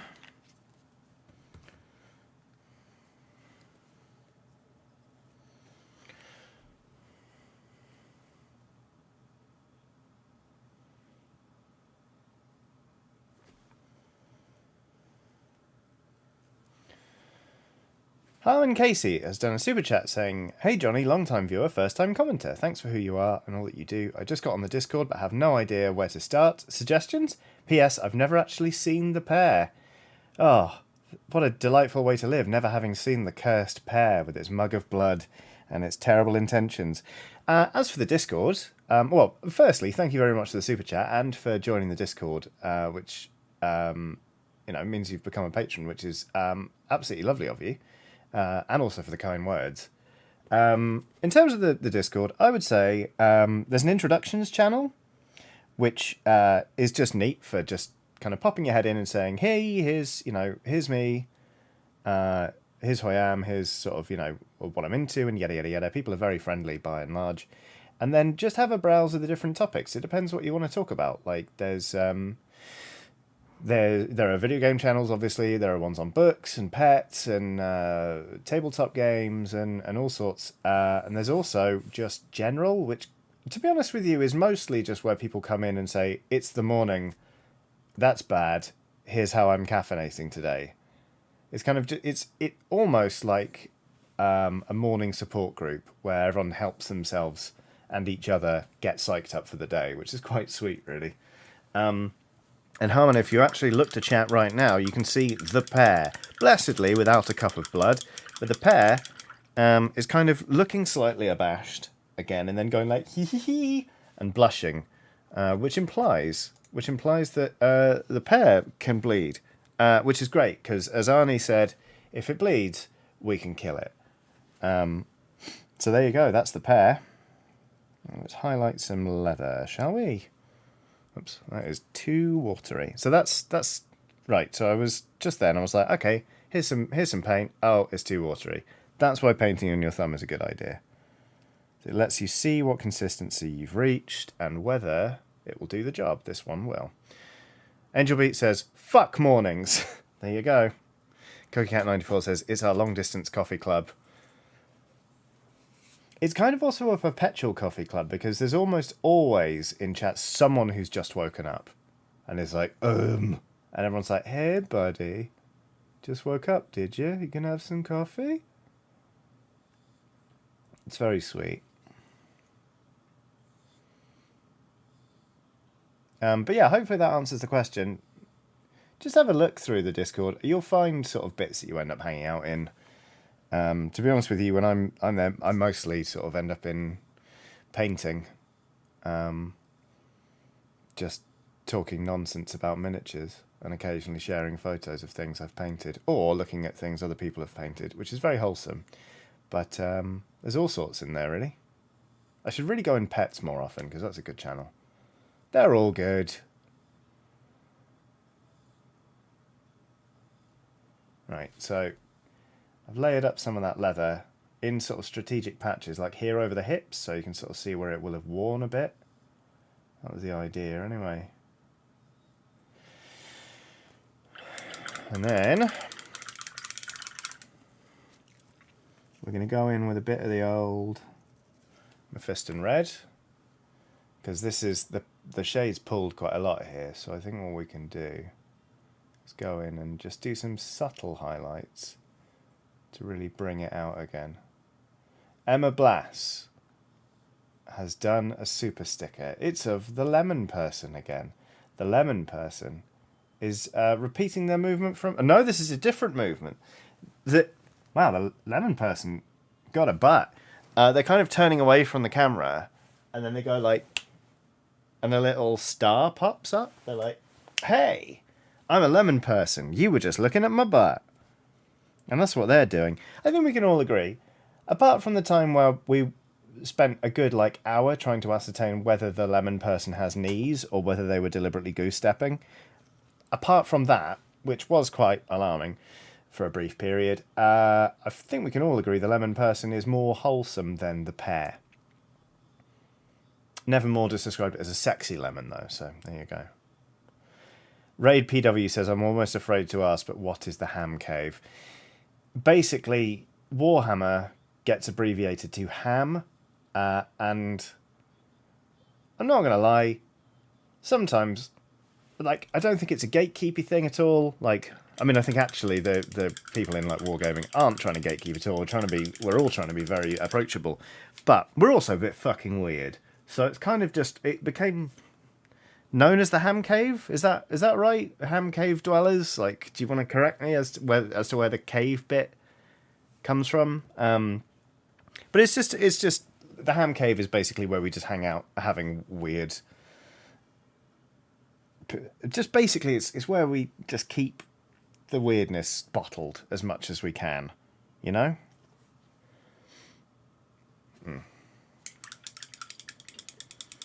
Will says, note that the lemon is lunging there, which means it has knees, which I think means it's a Nazi.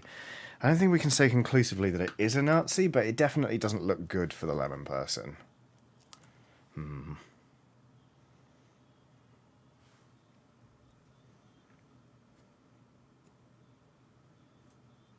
Paul Foxcroft says, approachable? Weird? What is this ham cave? Hello, Paul. It is part of my Discord. I will send you an invite to it. The Ham Cave is just basically where all of the Warhammer weirdos, or goblins, as Mark Kerwin has described them, hang out. I've already been talking about A, how much fun Questing Time was, B, how much people should check out Questing Time, and C, we've already had a bang on the metallics, and they're great, it turns out. So I used Tinny Tin on this little drinking horn here, as you can see, and then I used the silver here. And my God, that's great for coverage. Chainmail silver. It's astonishing. I bloody love that. This is Vallejo bronze, which I already had, which I'm kind of using as part of the colour scheme all in all. But yeah, great paints. And I'm very grateful to you for them. Thank you very much. Just going to layer up the skin a bit more. For those of you who were paying attention before, you'll remember that's actually a little bit harsh. Let's dab that a little bit. There we go. There we go. That's better. We shaded the layers, and now we're going back in and just picking out some small bits to give them some highlights, basically.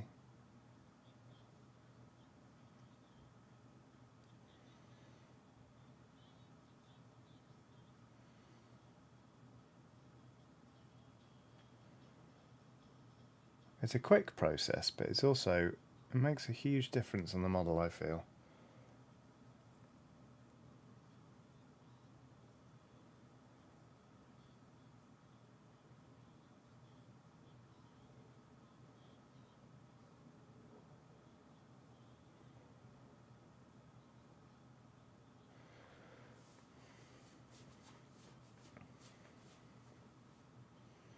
Will says, can I say, by the way, Johnny, these look bloody fantastic, and I'm afraid that a lot of it is because of what that underpainting has done for them. You know what? I stopped underpainting for ages because I didn't really feel like I was getting much from it. But I went back to underpainting recently, and I just feel like over the last couple of years, when I ignored it, I finally sort of got into my head how to paint and how to layer up to build a sense of contrast and light and dark. And then suddenly when I went back to underpainting, I was like, oh, I get why I was doing this now. I didn't really understand why I was doing it before. I was just doing it because I'd seen a tutorial on it. But it really does give them a lift, and I've had a great time painting these. And they're surprisingly quick, again, because of all the underpainting. It just builds in the tonal values. And it feels like you're following a guide as you're putting colour in, rather than trying to pull something out of the ether. So that's nice.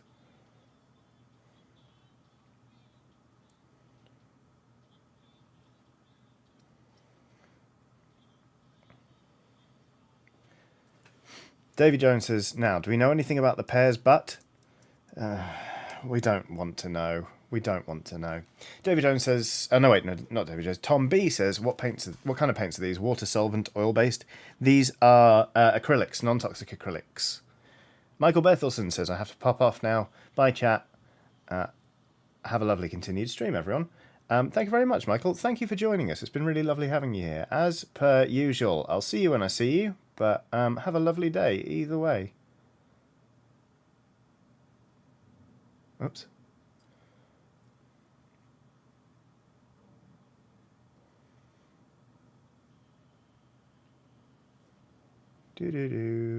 Okay, I think I'm going to stop playing around with layering the skin there.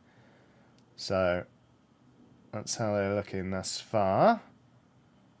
And really all we have left to do is highlight the shorts and then slap the verdigris on over the bronze.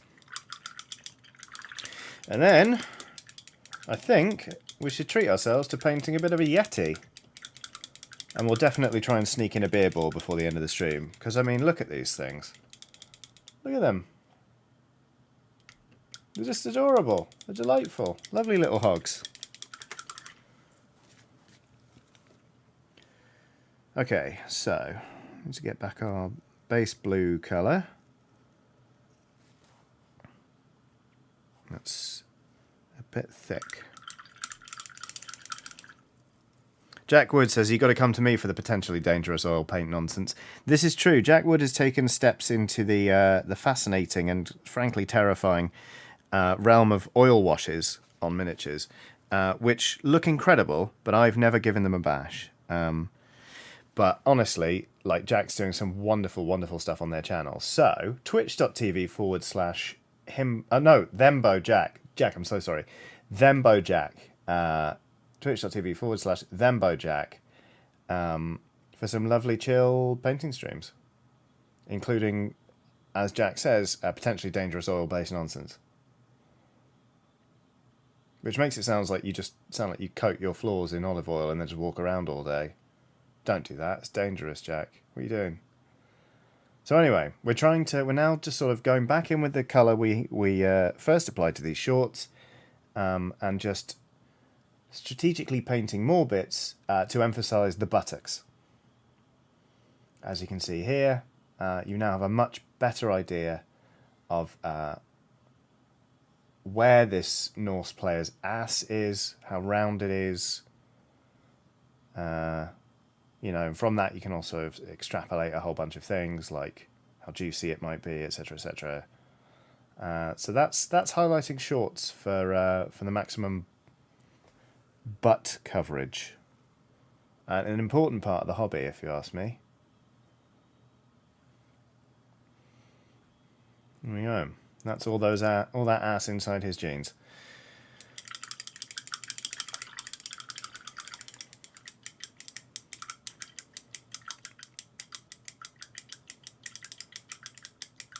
Ah, Monk, Googly-eyed Skull is in chat and says, oils for the win. Monk is another person who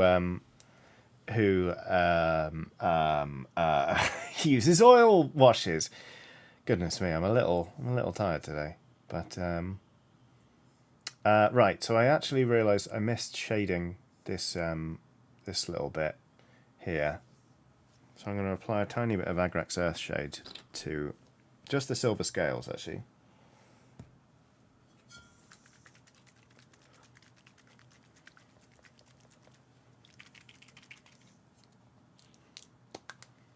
The good news is I have adjusted the permissions on the channel, so you should be able to post links. They'll be held for review by the mods, but if, for example, you were to drop a link to your channel, like if you were, say, about to drop a link to Questing Time, hint, hint, we should be able to approve that into chat now.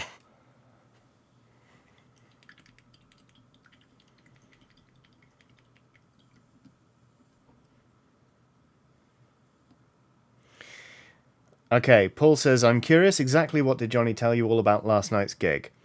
I told them all about my character. I haven't actually talked about much more of that, but it was a quest to overthrow and defeat the legally distinct and utterly lamentable douchebag Jamie Sunstone. Damn it! Paul said, "Oh, this link," and it was blank. Fuck, that's annoying. No, that didn't. It didn't work. I changed the settings. God damn it. Yes, it was a very good and not at all litigious stream. There we go. Will's dropped the link. Twitch.tv/questingtime. But there's also questingtime.com from where you can get merch, a link to the Patreon, etc., etc. I'd say what I definitely haven't told them, Paul Foxcroft, is about the song that you mentioned at the start of the evening. Oh fuck yeah!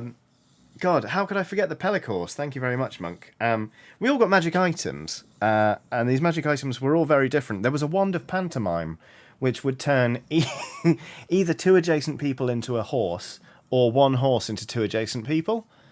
And there was also an item called the Pelican Briefs, where you could either turn into some briefs of a building, so like some folders. Well, it doesn't have to be a building. You can either turn into a document or a pelican. And these two items got combined to make a Pellicourse. It was the front. One player was the front half of a horse, and the other player attached was the back end of a pelican. It was absolutely wild. Absolutely wild. I had a bracelet that let me swap two words around in a spell, so I was able to combine healing word and cloud of daggers to make some healing daggers, and I stabbed the party back up to full health. And then later on, I mixed up cloud of daggers again, but with comprehend languages. So I had comprehend daggers so that I was extremely effective with them. My fingers turned into knives, and I just did loads of damage to Jamie Sunstone, our villain, who was eventually defeated when I pissed coffee on him. It was a lot. It's you need to check out Questing Time. It is honestly, like, if you think the Oxventure is chaotic. As Paul says, Paul Foxcroft wound up using the phrase, "You cast burning hands out of the butt." Honestly, like, it makes the Oxventure look like a calm and orderly D&D series. I'm not even kidding. Claire de Bear says, "I'm lost as to what you're talking about. I just went and got a drink." Questing Time, which is the live D&D show I did last night, but also has a streamed Twitch element, is run by the incredible Paul Foxcroft, who is just absolutely wild and a stunning DM.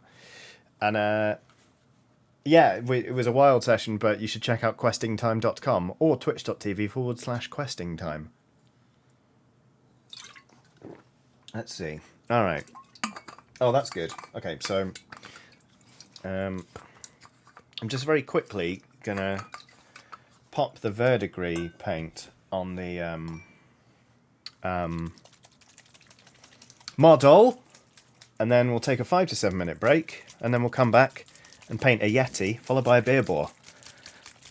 The thing about these paints is, this is a dirty down water-soluble paint, which makes this lovely verdigris sort of effect. And you can remove it with water, so you can pare it back a bit.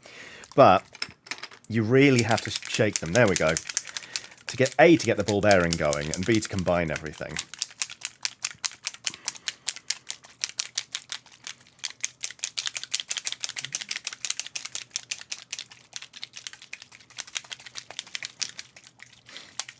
Oh yeah, there was also an arrow shot from the mouth of the horse, because the front end was a ranger.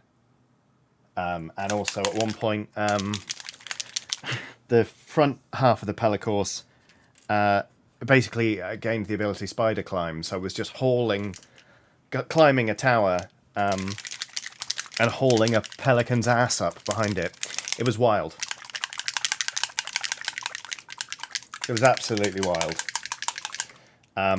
And you know what? My favourite thing about doing questing time is like the meeting some of the guests is always phenomenal. Like I was sat around the table and at one point I was like, I am so gloriously outclassed by these people. Like they're all so good. And I loved it. I was like, I feel like I'm being completely shown up here and it's thrilling. Anyway, right. Here comes this verdigris paint. So let's just slap it on here. And hopefully keep an eye on it because as it dries, it's it does some fascinating things. Like really darkens and gains texture and all this kind of stuff.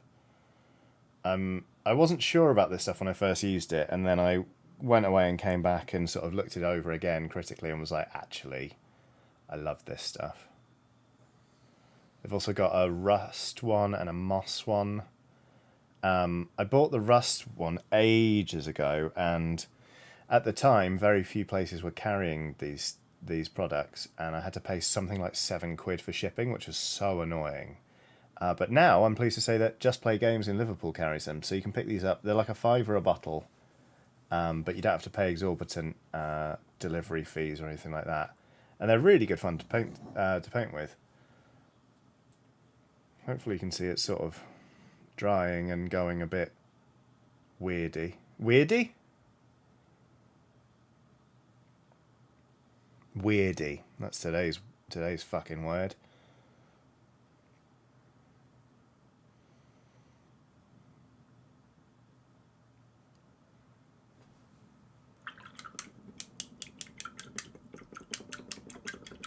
There we go. That's the kind of verdigris effect. And then if we give that another minute or so, I'll show you how you can just remove it, which is great.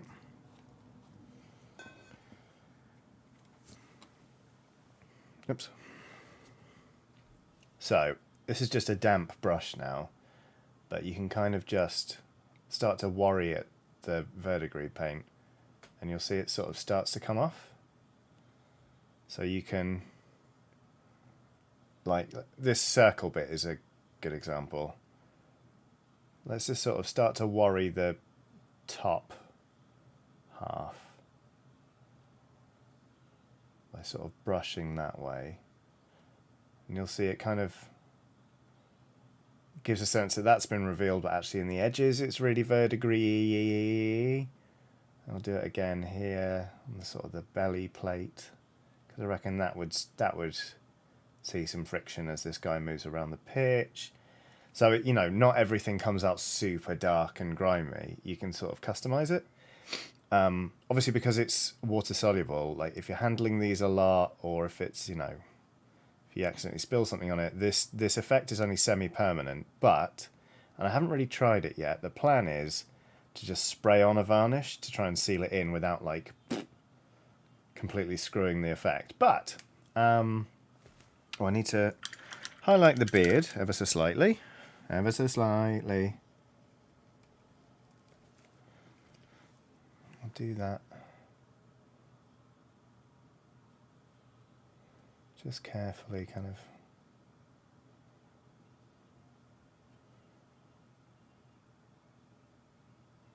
Whoopsie.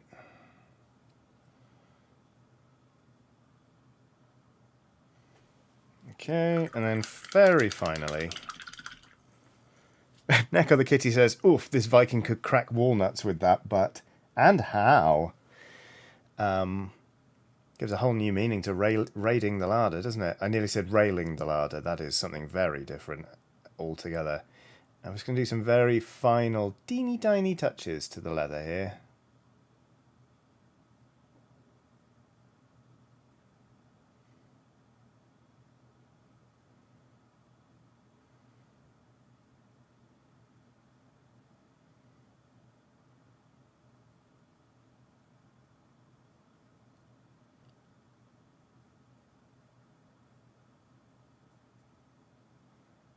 Right, so there we go. Here is our walnut cracking Norse blitzer. In team colours, that thigh bit looks a bit clumsy. I might fix that later. But generally speaking, I continue to be very happy with how this team is turning out. They are really fun to paint. The underpainting helped a lot. Raid PW says, wait, is he wearing jorts? No, they're just a nice light blue colour. The Vikings wore colourful clothes, you know? So that is, how many of those done? 1, 2, 3, 4, 5 of the rank and file players. Well, 6 if you count the beer ball. So I've got 1, 2, 3, 4, 5, 6, 7, 8 if you count the beer ball left to do. But what we're going to do now is we're going to take a 5 to 7 minute break, and then I'm going to do some work on the Yeti, because I think that would be refreshing. And because I could probably do with some advice from some of the painters in chat about the direction to take the fur specifically. So anyway, you can look forward to meeting this fellow once we come back. But for now, we're going to take a 5 to 7 minute break. What does that mean? Well, it means that a photo of my dog will be on screen and some smooth jazz will be playing in the background for 5 to 7 minutes. During that time, you are free to do whatever it is you want. You could go to the toilet, you could get a drink, you could have a stretch, you could get a jumper if you're cold, you could remove a jumper if you're hot and wearing a jumper. Basically, if there's anything you need to do over the next 5 7 minutes, you go do it. If there's nothing you need to do over the next 5 7 minutes and you're staying put, great, that's fine. Like I said, picture of the dog and some smooth jazz. So we're all going away now. Well, I'm going away for 5 7 minutes, and I'll be back, and then we'll carry on with the shenanigans. Okay, thank you, bye! That's the one. There we go.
Hello? There we go.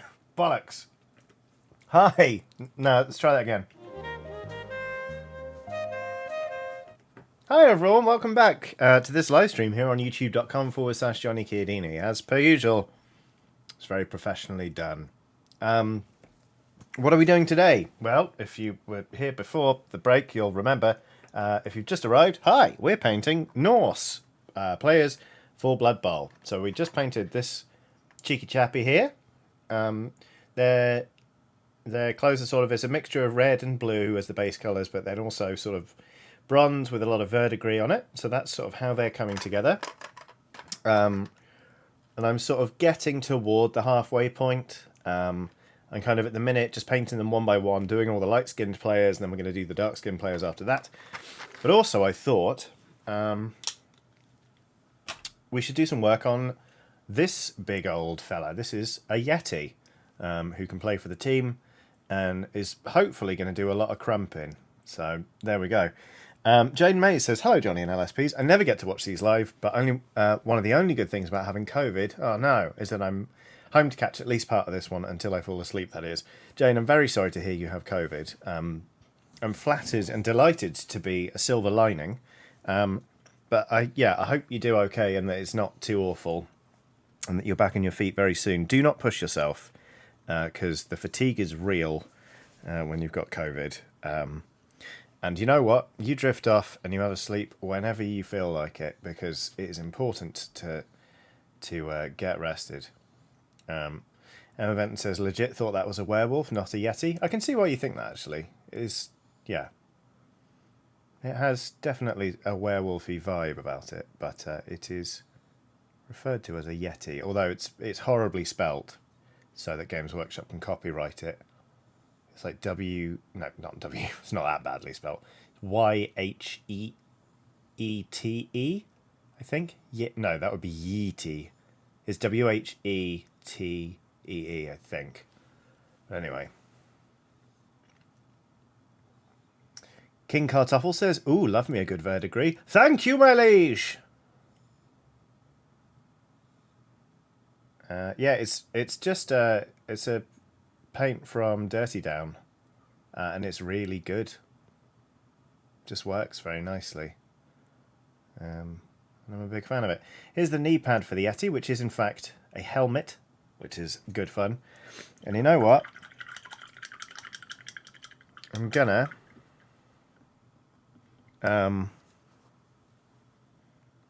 dip back into the chainmail silver from Vallejo because I'm extremely impressed with this paint. Oops, except for that's a bit too watered down.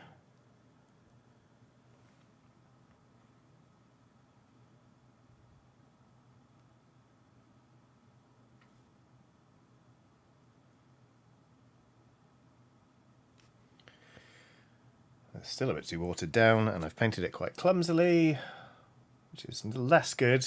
Hey-ho.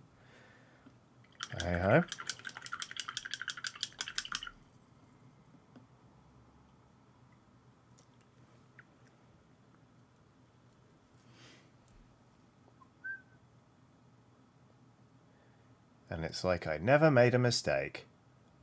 Well, on this model. Daniel Gemas, I hope I said that right, has done a super chat, has just chatted. Because you know what? You don't have to do a super chat for me to read out shit on this stream. Daniel says, Johnny, it's my birthday today, so I'm taking the day off and I'm catching your stream. Could you link the verdigris you are using? Yeah, hold on one sec. Happy birthday, first of all, Daniel. I hope you're having a lovely day. Wise to take the day off.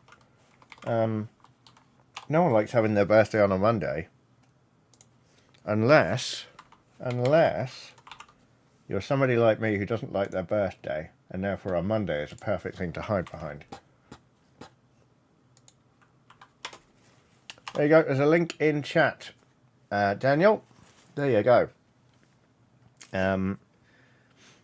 Well, may it serve you. It's a good paint.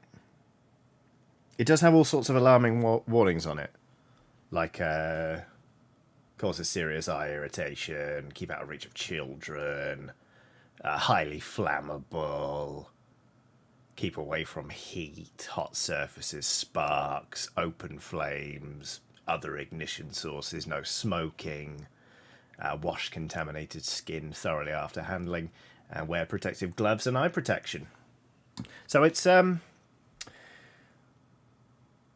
pretty stern stuff, but it's also a very good paint. So there you go. So use it carefully. Do as I say, not as I do, because obviously I am aware that I'm not wearing protective eyewear or gloves. But there you go.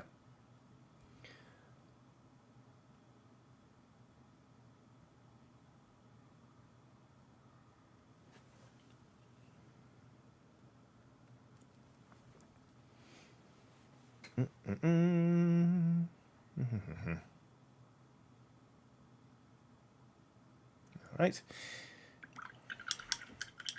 So I mentioned earlier I might like some advice from chat, and we will get to it.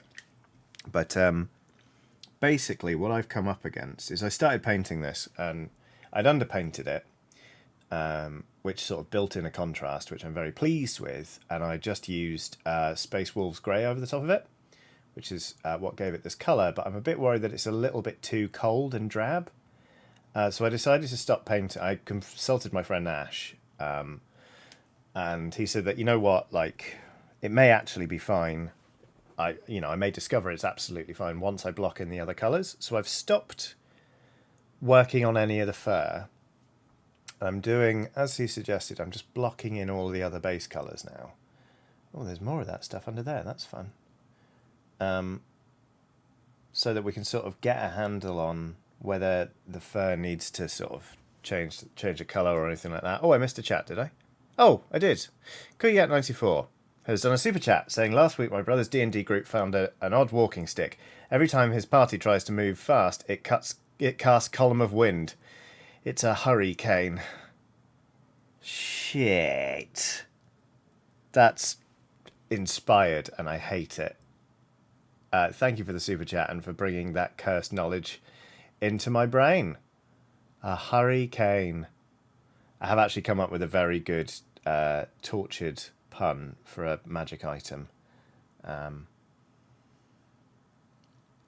But unfortunately, I intend to use it in the Oxventure, so you're just going to have to wait for that. But I think you'll know it when you see it. So look forward to that.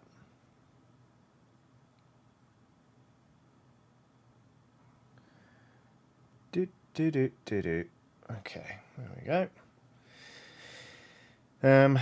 Right, it looks like with that done, apart from the bone spikes here, and the sort of small twine there, most of what we have to work with is leather. So let's get cracking on some of that, shall we?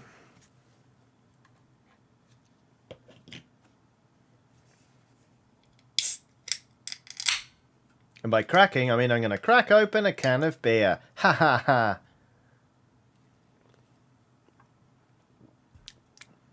Wow, Linnorn says skin is the glove of the flesh. That is extremely cursed. What a horrible thing you've said. Goodness me.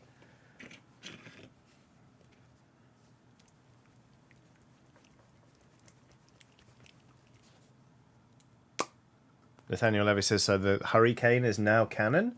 In that game, I assume so. Which is an exciting thing. The hurricane.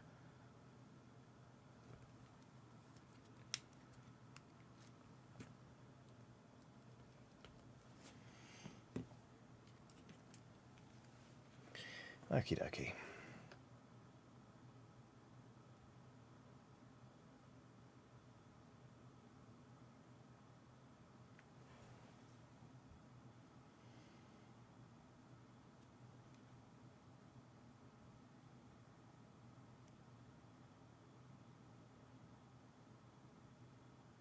Oh, that's metal there, is it? Okay, that's fine. Just keep blocking in the leather.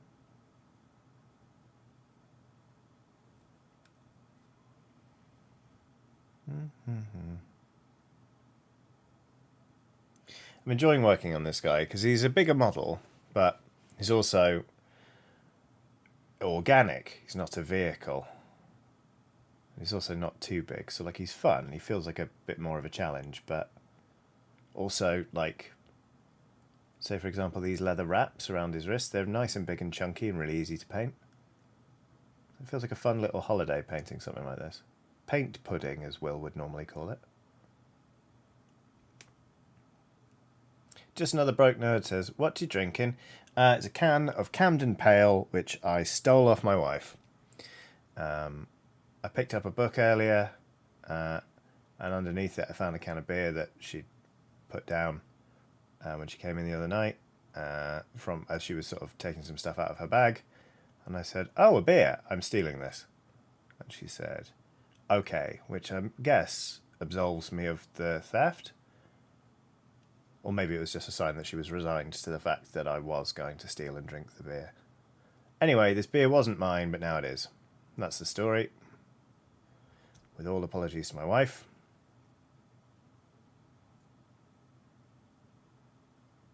It's my can of Camden Pale now.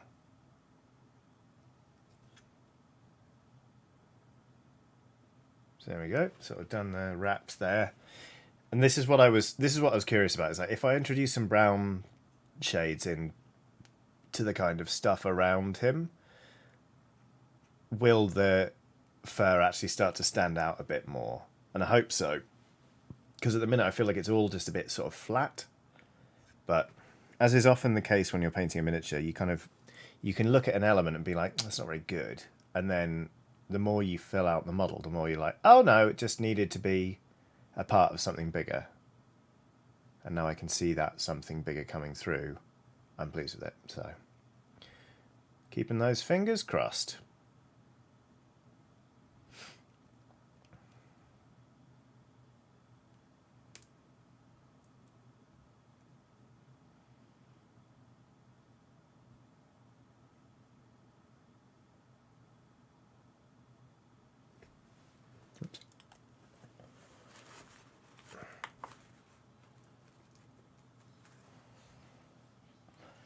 Anonymous says, have you finished your paint meat? How can you have paint pudding if you haven't had your paint meat?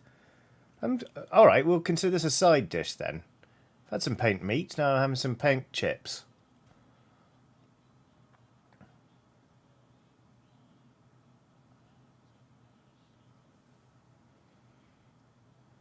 Yeah, I'm enjoying this. Bit of fun.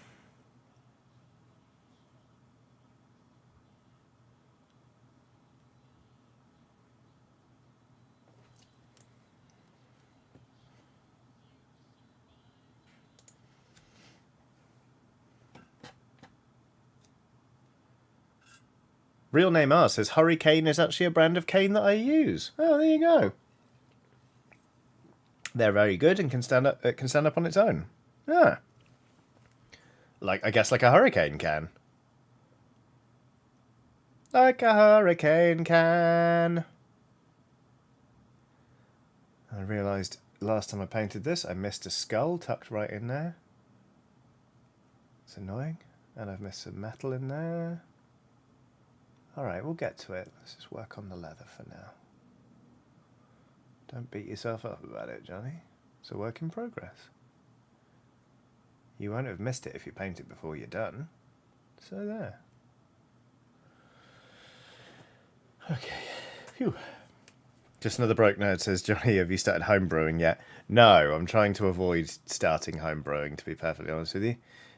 Because I find that I'm light on time for myself anyway at the minute. And I have enough projects going on that I really don't need to embark on something that is very time consuming and has a pretty high chance of me fucking it up at least the first couple of times. I will just content myself with knowing that a friend of mine literally owns a brewery and that I can go there and drink beer when I like, which is, well, not whenever I like, obviously. Sometimes it's Monday morning, for example, but I often get to go there and have a pint, so that's nice. I will content myself with that and occasionally going, hey John, how did you make this one? And he'll say, we brewed it, and I'll go, that's interesting. And then I'll go buy another pint.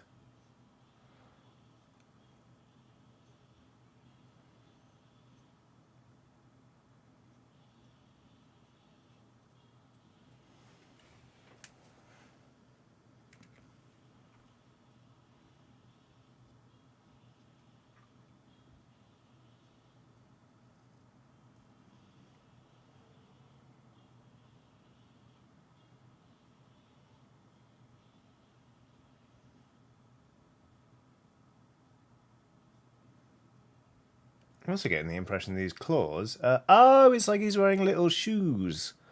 And he's got metal toes on them. What a horrible man. Yeti. What an abominable man. Nailed it. Got there in the end. Well, that's fun. Oops. Shit.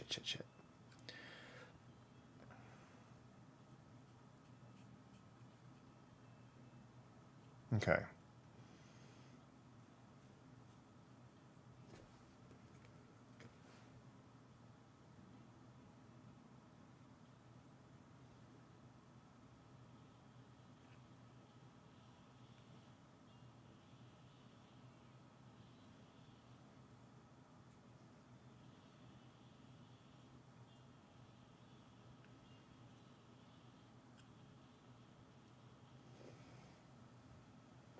Alright. Neko the Kitty says, Johnny, I missed how your kimchi turned out. Any plans to make more? It was absolutely phenomenal. Yes, I plan to make more. In fact, I bought a nice sort of kimchi fermenting tub. I just haven't got around to it. It's great.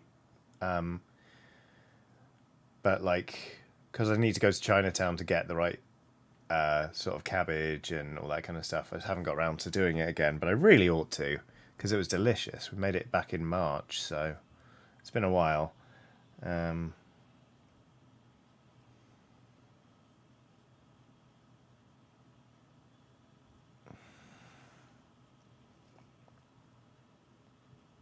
Okay, there that goes. Ooh.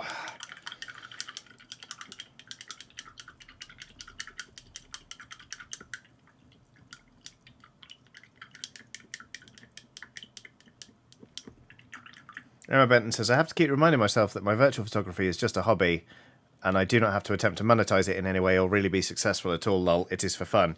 It's ridiculous, isn't it, how we've all been kind of preconditioned to be like, oh, it's a hobby or it's a thing I'm good at. Well, I wonder if I could show myself that I actually have worth by making it work for me in terms of a money-making thing. And it's like, no, it's all right. Just enjoy your hobby, mate.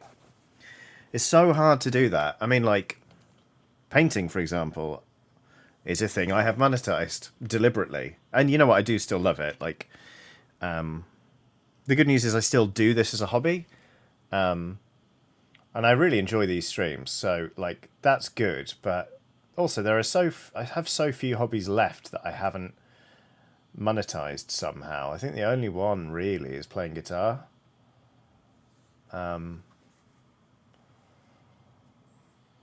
And even, you know, every now and then, even I'm like, should I be streaming this? And I'm like, no. Firstly, you'd be fucking mortified. Secondly, it's your hobby. You're doing this because you want it. Like, you want to chill out and not think for a bit. Play your fucking guitar. And then I think, oh yeah, and I just play my guitar for a bit. There you go.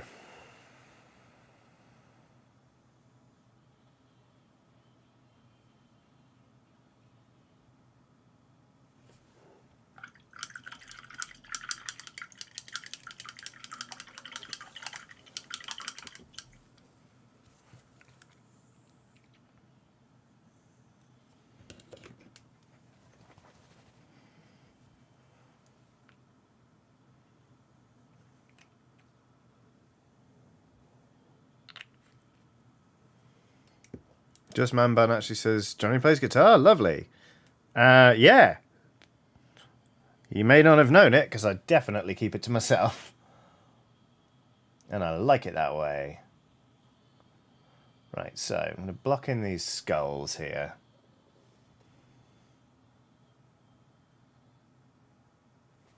And then I'm going to give them a very light smattering of contrast skeleton horde.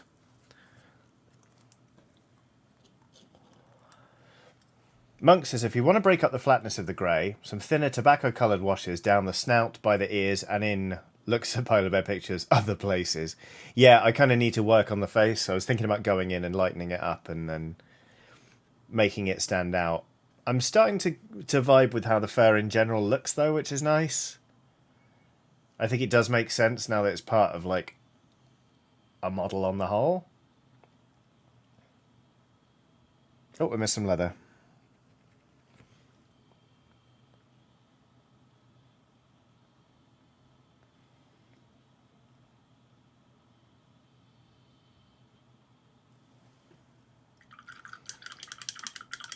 I'm going to get the skeleton horde out.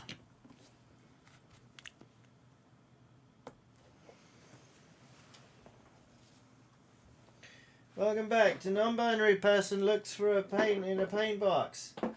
This week, we're looking for Skeleton Horde. We found it. Hope you enjoyed this episode. Cody Wilson says, are those skulls of the opponents?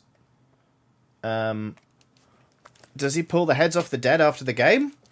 It's possible. Don't see why not. So, last season, there was a team in the league that had a special rule whereby if an opposing player died, that player could immediately be added to his roster and raised up as a zombie lineman for free. So it saved him hiring costs. And there was one time, it was one of the Crunkleditz brothers, Henry James Crunkleditz, died against this team and was immediately resurrected as a zombie dwarf and was called Crunkle Bits. And yeah, the guy who did it kit bashed a zombie dwarf together and then put it on the team. It's pretty wild. Felt pretty weird, not gonna lie. Okay.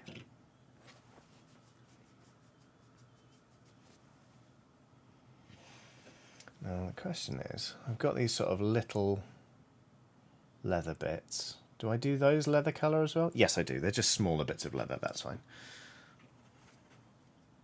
Steph Paul says, best episode yet. Thank you very much. Sometimes I worry that the short ones aren't going to be as enjoyable, you know? But Garina Rain says, heading off for some rest. Take care, all. Take care, Garina.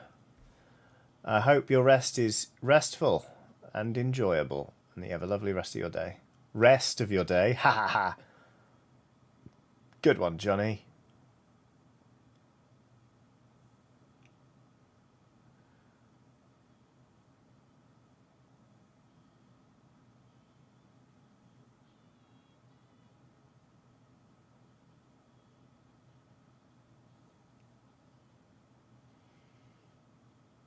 Yeah, that works. Nice, nice, nice.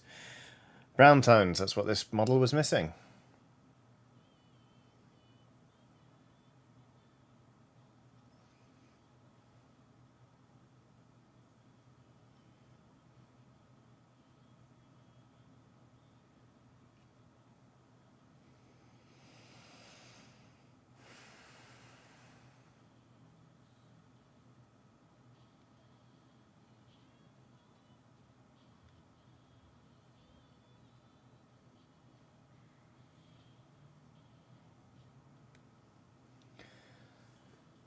All right.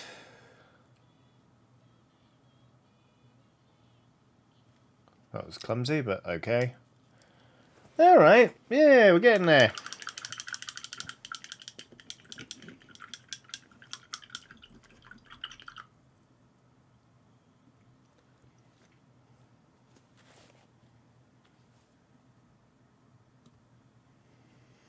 Real name R says, my mum is an embroiderer and she makes too many things to hang up at home, but she gives them away to my friends for a donation to Mind. I feel like she's got it sussed. Lovely.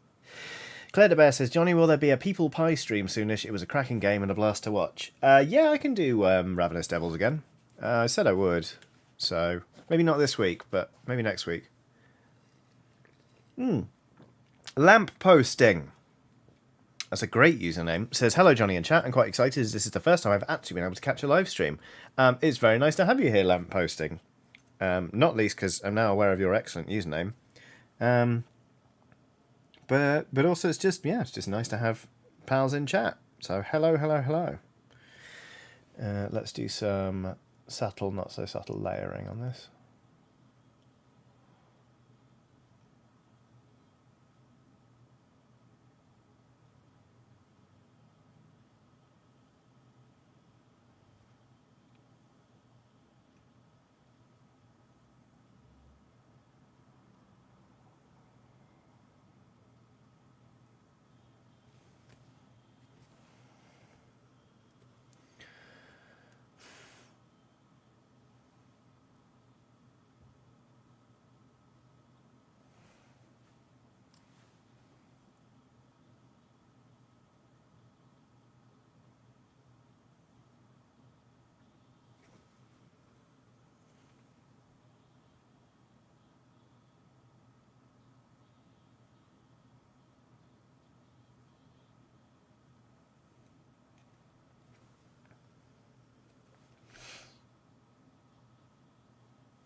Paul says, have you played Operation Tango? It's a two-player asymmetric stealth co-op thing. Do you fancy a go as a team? That sounds great. Yeah, let's do it.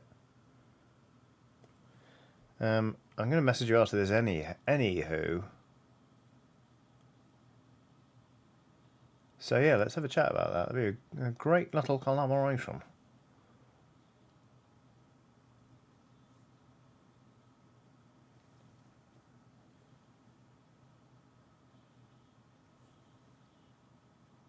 Yeah, there we go. That's where I wanted to add a bit more colour. Make this stand out a bit more. Also need to go back in with the metal because there are lots of hidden buckles on this here Yeti harness.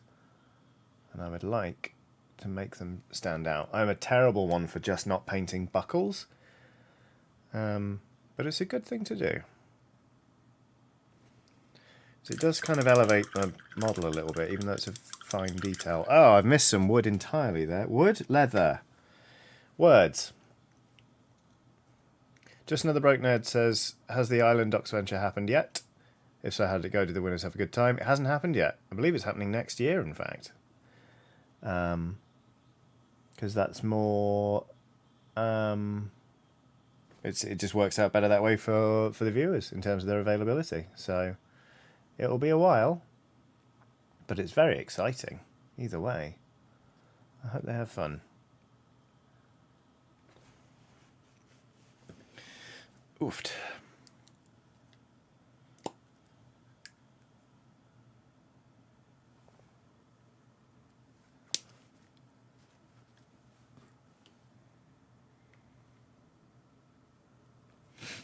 Okay.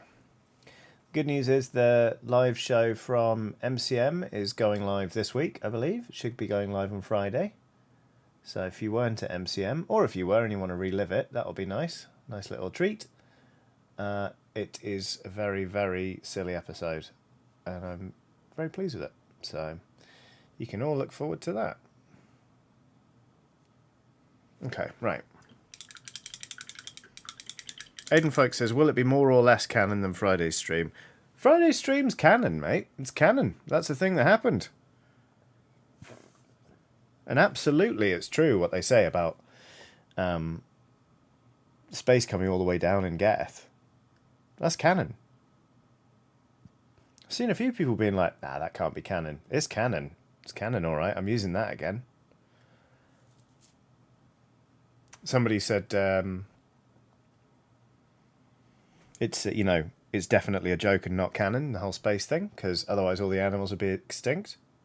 Overlooking the fact the animals have their own personal oxygen supplies as well. It's just a thing that happens in Geth. Everyone's used to it.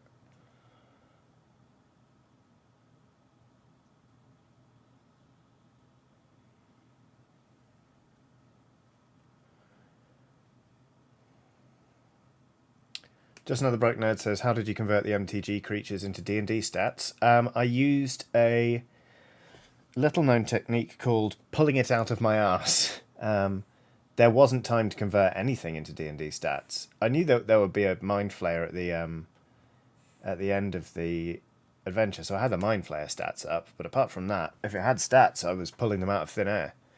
It's just basically I just went with whatever felt right. It's like, oh, you've done this much damage to a guy with a spinning doom wheel. Yeah, that'll do. An inaccurate science, to be sure, but it got us through the adventure. So that was good.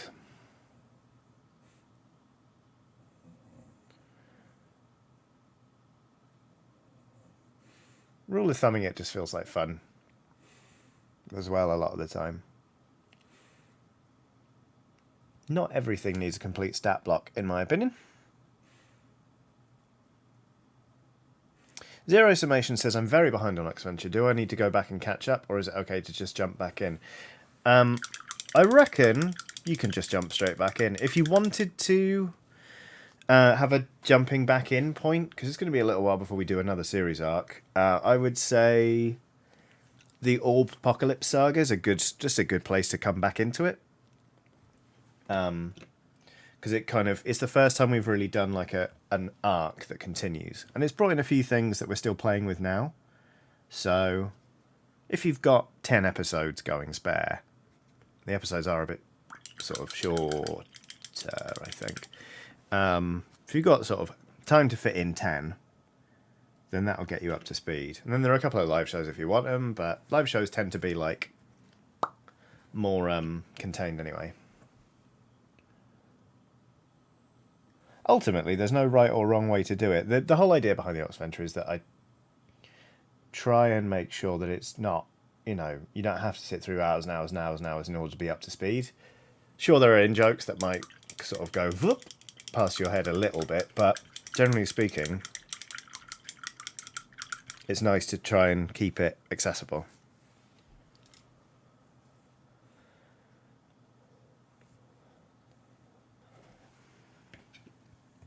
Time for some pale sand, everybody. Sound the horns.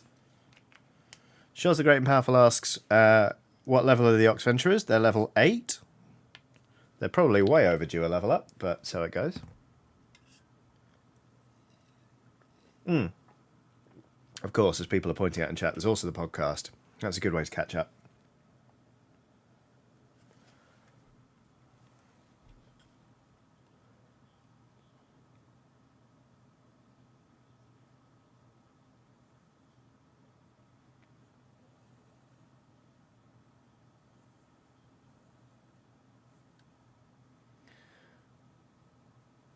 Slightly awkward, but I've actually left a shim on here, and I don't want to remove it now, so I'm just going to paint over it. It's a bit of supporting resin that really should have been removed, but hey-ho.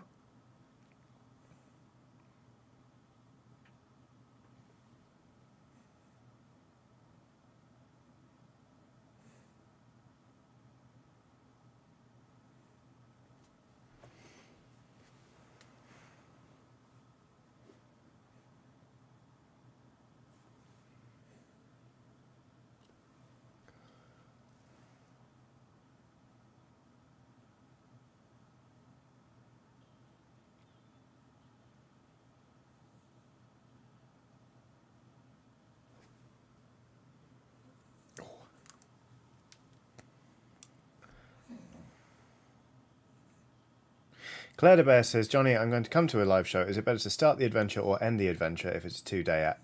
All live shows are self-contained. So there's never a part 1 and a part 2 because it's not fair to people who are only coming for one day, because they'll either get the first half or the second half of an adventure. So it doesn't really make a difference which one you go to, because you will always get a complete adventure. The adventure will be slightly different, obviously, but you're not going to get punished, basically. Levi Coffee says, I missed the beginning of the stream. Did you print these off yourself? No, these are actually Games Workshop models. So we've got the big Yeti here. We've got the Norse players here. Just having a lovely time in their little Tupperware team bus.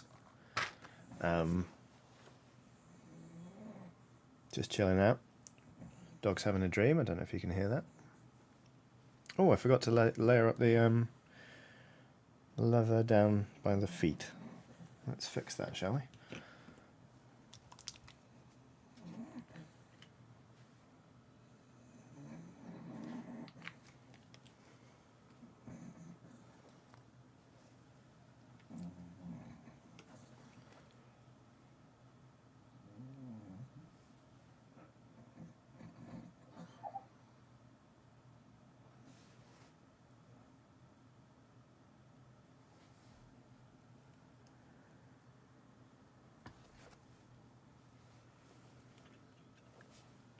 Bless her.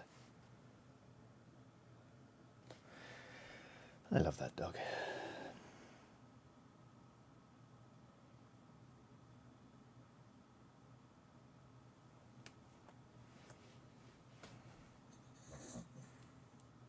And Yeti, they persevere, says Anonymous. Come on.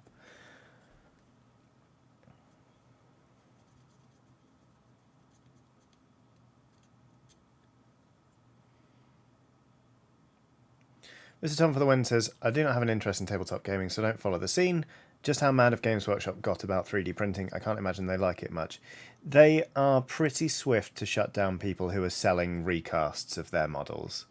They've kind of always been that way, because 3D printing isn't the only way you can replicate someone else's sculpt. They've not really said much publicly about it. I think because that would kind of Streisand affect it, and more people would actually pay attention to it. Like, it wasn't until I watched a video about Games Workshop recasters that I realised how big of a thing it can be. But I think it's interesting. I think Games Workshop's going to need to do something about it at some point. Like, whether that is authorising certain people to be, like, recasters or whatever. It's interesting. I'm not really sure how the discussion is going to develop. And to be honest with you, I've not been following it mega closely myself. But yeah, I'm pretty sure they won't love the fact that people can laser scan a model and then print it off at home. But then their profits are pretty healthy, generally speaking, so. Generally speaking, did I say Jenny speaking? Generally speaking. In general. En general.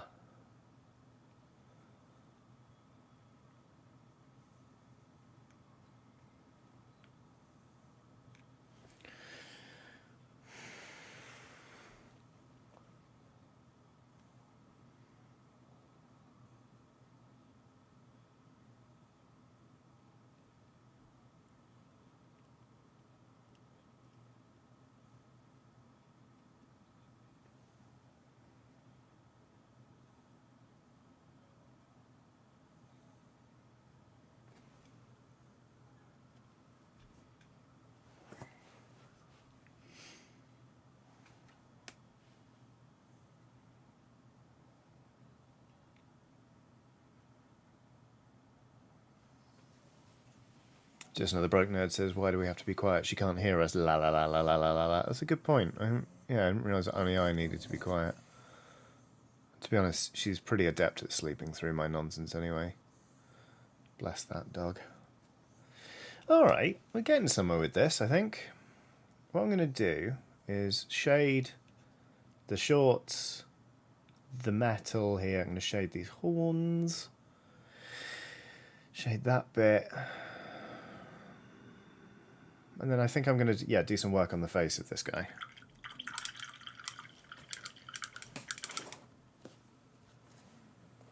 Tickle. Yeah, we're getting somewhere. Then we can paint ourselves a lovely little beer bore.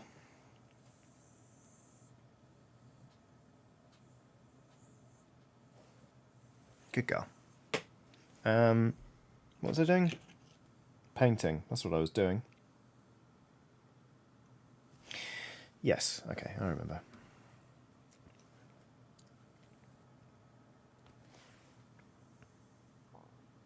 So I'm just going to fix this helmet a little bit. I didn't paint it brilliantly earlier. That's fine.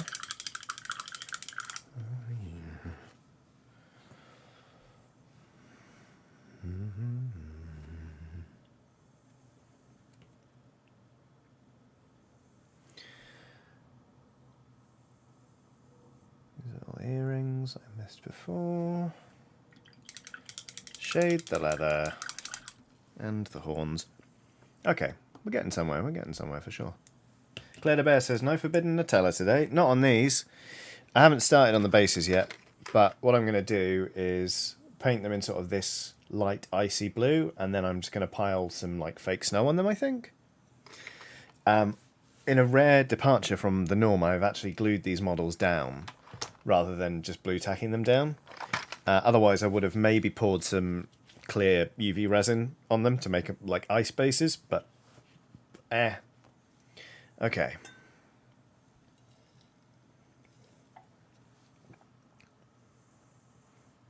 Scott Perkins says, and I'm back. Saw the new Citadel paint announcement and went to film a short for my YouTube channel. TLDR, they look cool, but still no dropper bottles. Still no dropper bottles. Great. Oh, phone calls are just overqualified jump scares says, there they are, the Norse for wear and their tiny Norsery of Tupperware. Norsery, very good. The Norse for wear is pretty good, though. That's a good potential team name. Still going to mull over it for a while.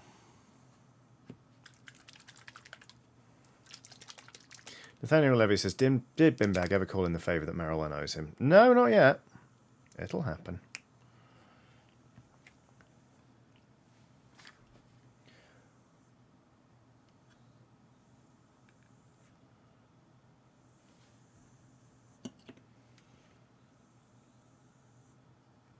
Actually need a bit more on there, don't we? There we go, that's better. That's more like aged bone.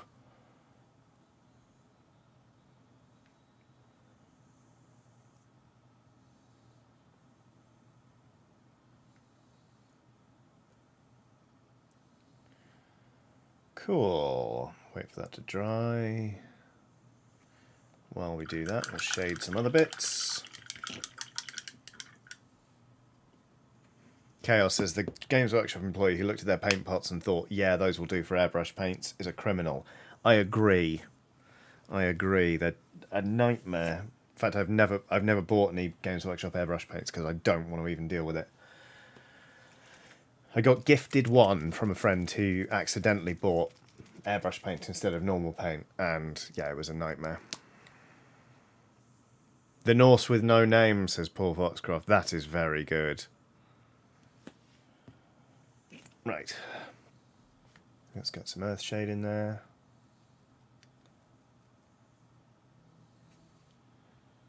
And then around the edge here. Oh, under there as well. Around the edge here. Actually, it doesn't really matter if some shade gets on this. I'm putting the verdigris on top. So that'll be fine. Smash some of that in there. Okay. And the knee pad. And then the steel toe claws.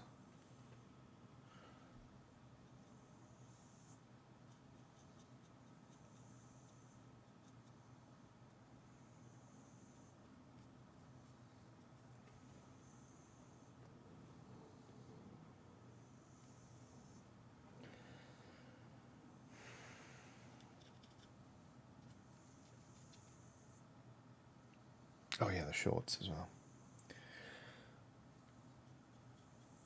Gonna paint a Yeti's bum. Da da da da da da.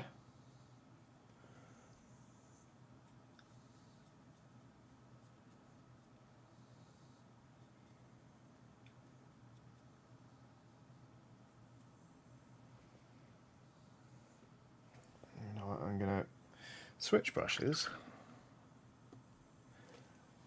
And then carefully wash the leather while trying to avoid the fur.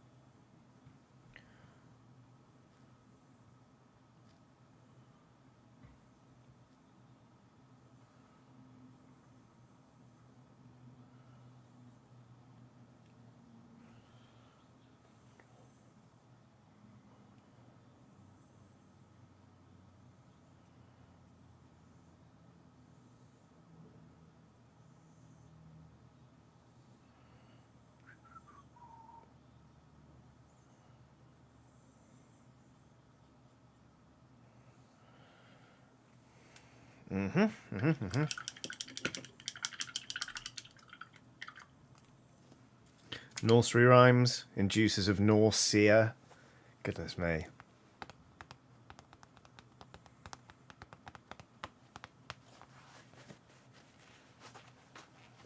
What is this? A bit of tissue. Yeah, turns out. Let's see. Right, let's do something about the face of this little chap. Not sure if this is going to work, but I'm going to try it anyway.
Okay, yeah, that's okay.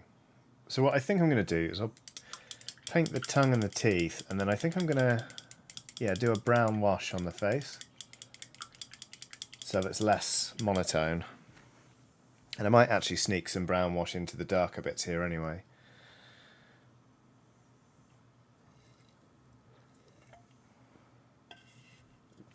Oh. Okay, okay, okay.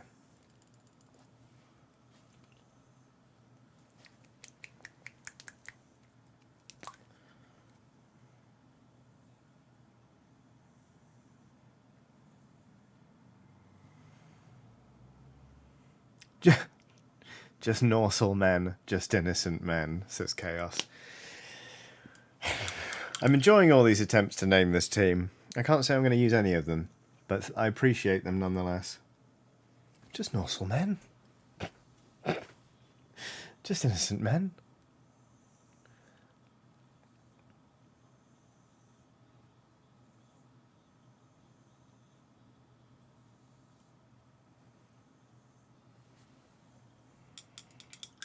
Pop a colour in the mouth. I hate that, the way it looks right now, but I'll shade it and hopefully it'll be okay. Let's go back to the pale sand. Cream, cream, cream. Everyone's favourite paint.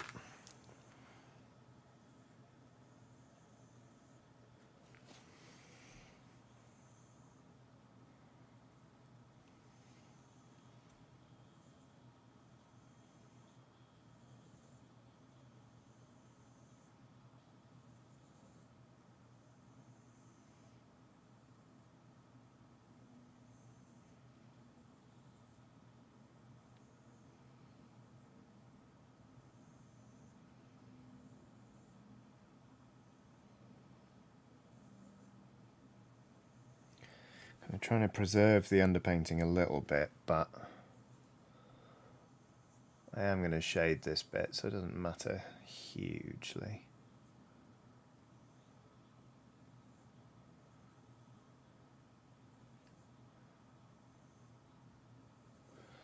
Okay. Highway says Grim up Norse. Very good. Norse Fin, Norse Wall, Norse of the Brawlers.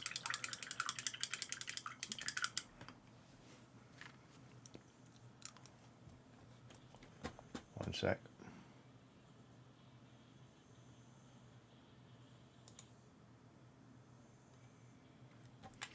Neat. You know what I'm also going to do? A bit cheeky. I'll give him a little... Oh no, I shouldn't have done that. Well, I'll shade it. Give some abs. Shouldn't have done that. Yeah, well. Norse and Wales, very good. Norse on Soul. Our friends from the Norse.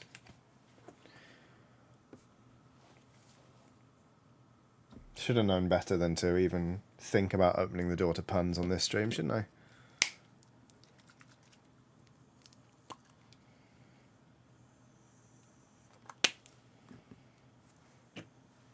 Thunder Cookie's having fun though, says, your pun game is on fire today, I'm speechless. Yeah, chat, you're doing really well. Defect says, Tupper Werewolf, not done yet. Very good.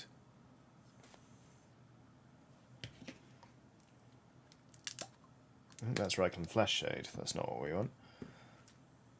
Poskiget says, what are we doing? This is a Norse team and it doesn't have a name, so everyone's punning the shit out of it in the hopes that I'll pick it. Emma Benton says, really, what did you expect? I know, but, like... I can be disappointed without being surprised, you know?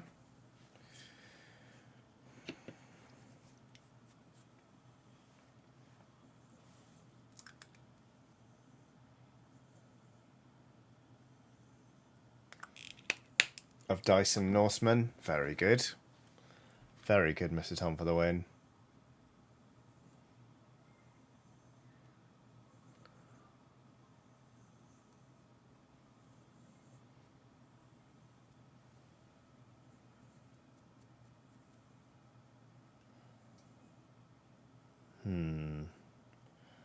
That's too cold still. So I think what I'm going to do is two things.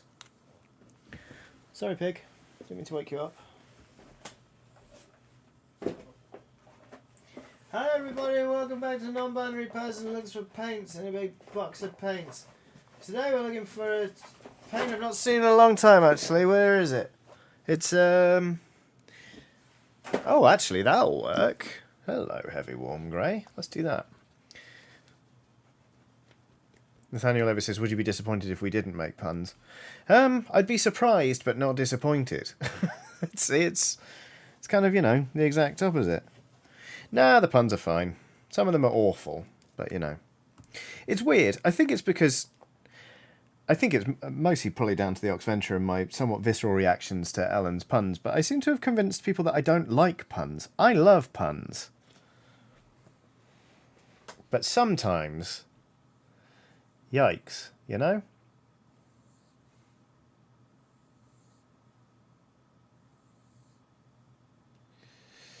Ooh, that's not... Okay, that's... Okay.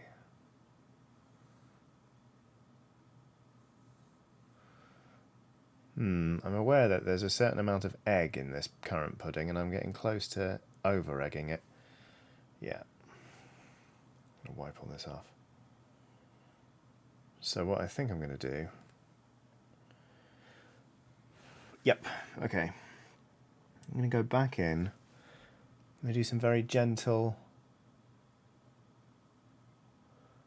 heavy warm grey as a base colour.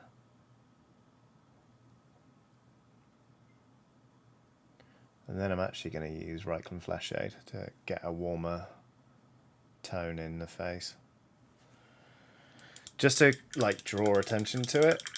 Like, pull in the eye, I think.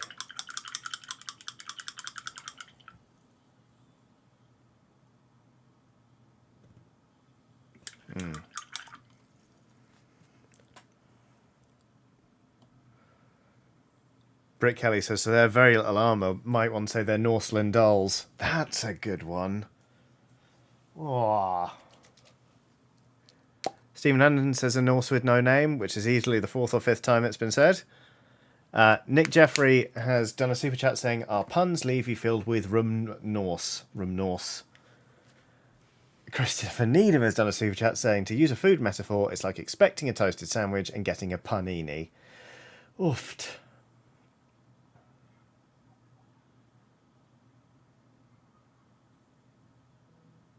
There we go.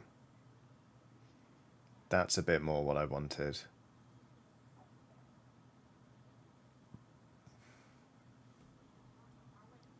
Yep.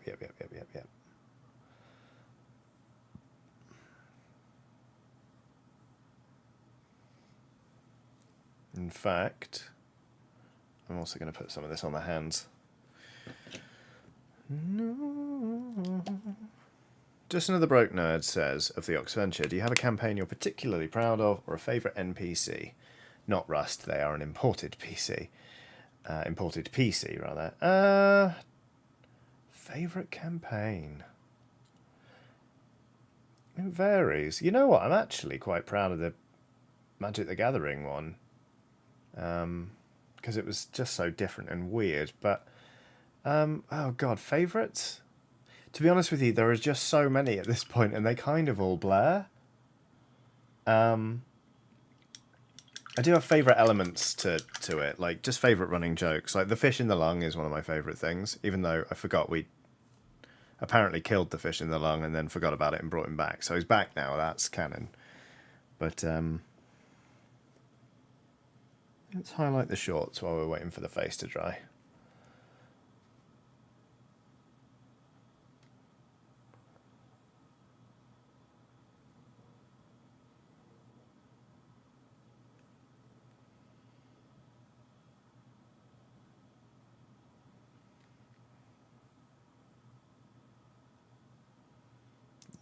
That's not my best work. Let's wipe that off. Yeah, that's okay. Right, let's just highlight the butt. What am I saying?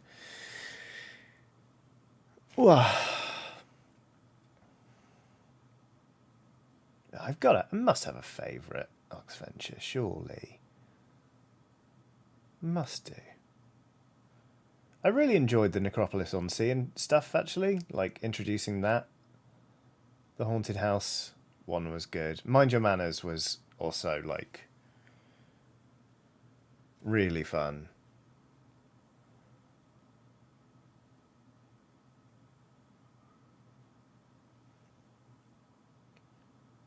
And the one with the dragon up the mountain and the Vex, the cursed gamekeeper. It was just, like, it was really good to land that on Ellen and see her react so strongly and just take control of the narrative, because I think, you know, obviously her character is true neutral, so doesn't tend to drive the action so often. And for her to be like, I'm taking the mic, get out of my way, was really satisfying. So that was fun.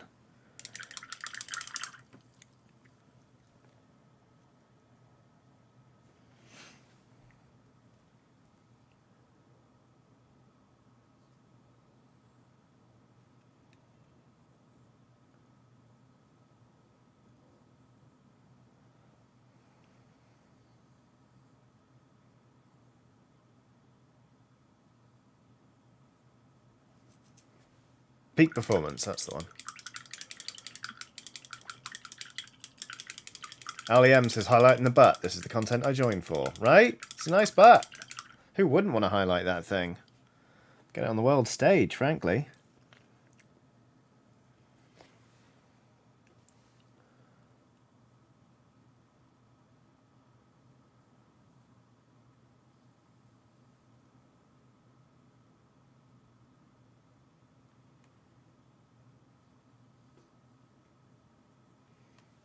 Okay.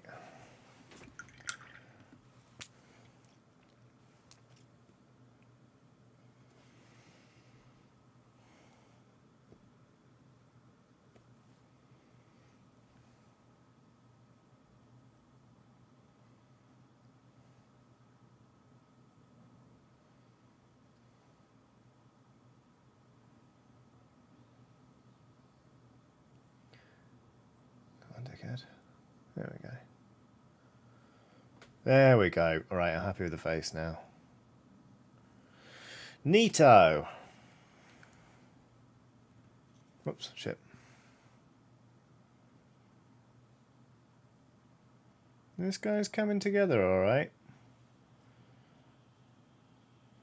I'm going to highlight the leather, highlight the bone, and then it's verdigris time.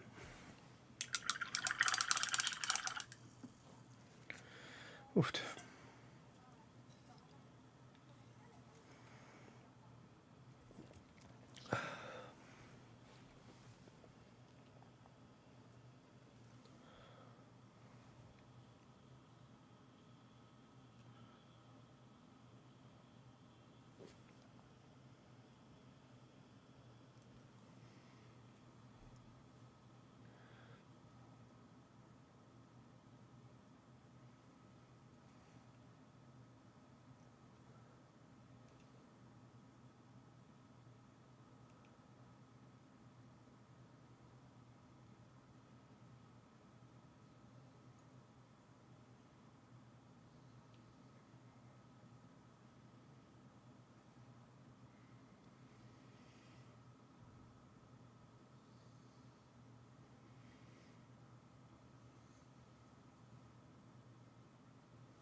Okay.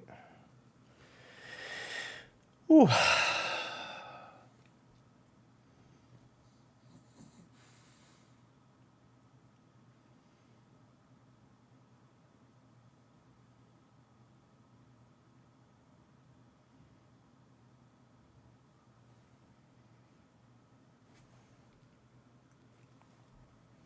It's nice to be making progress on this team.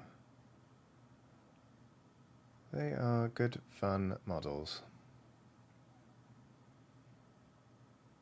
Oh, I don't know if you heard my neck pop then. Ah. Angel Beat says, a fate worse than death was amazing. Which one was... Oh, was that the skeletons unionizing? I struggle with the names, because like I run the session and then the Oxventurers sort of do all the names and stuff. So I just remember them as like...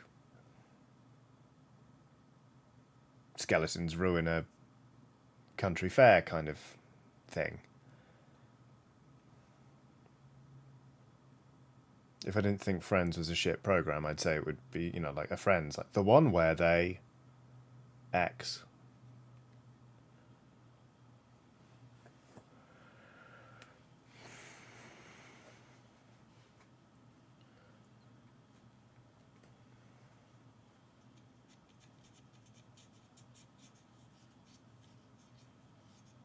Oh, the body swapping. Fate worse than death. That's right, the body swapping one. Yep. Of course, because of the fate. Yeah, sorry. Again, that's the thing, I don't remember the names. Hardly remember the shows a lot of the time. It's so full of adrenaline, you sort of have to watch the live ones back to know if it went okay.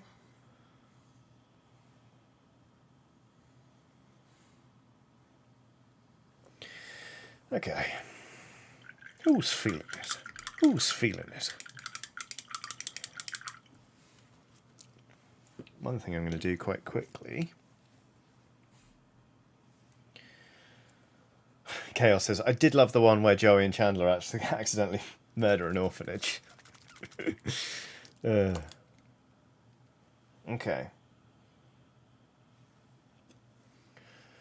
Doesn't get repeated much though. Indeed.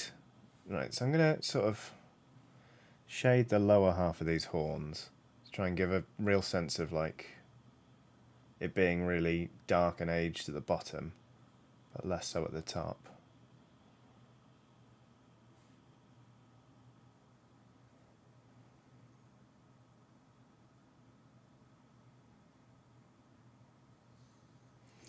Cool.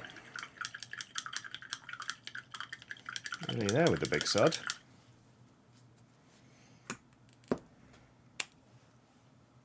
Oh god, the town chandler. I forgot about that. Ugh.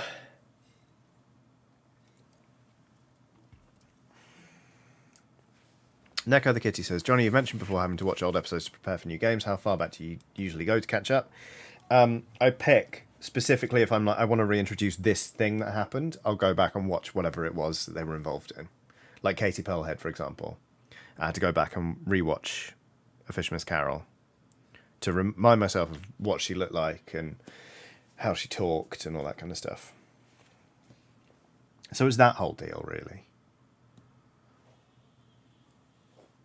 And I've long accepted that I simply cannot retain all of the lore at my fingertips in my head.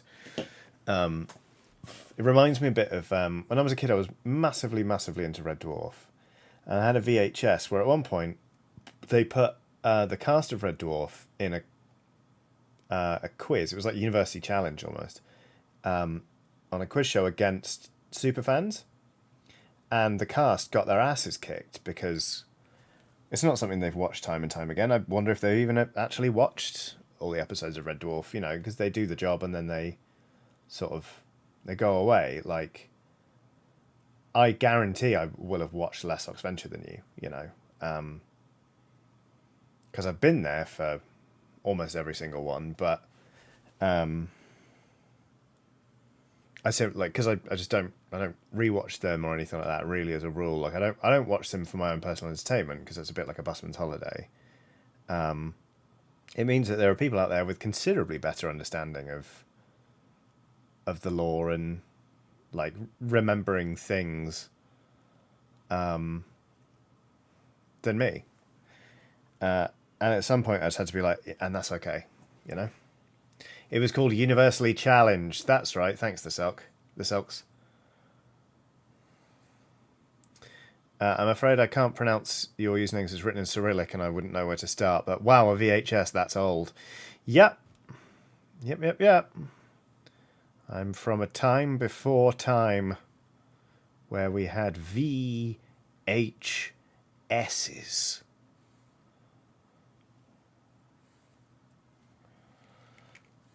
Picking out little bits on the bone there.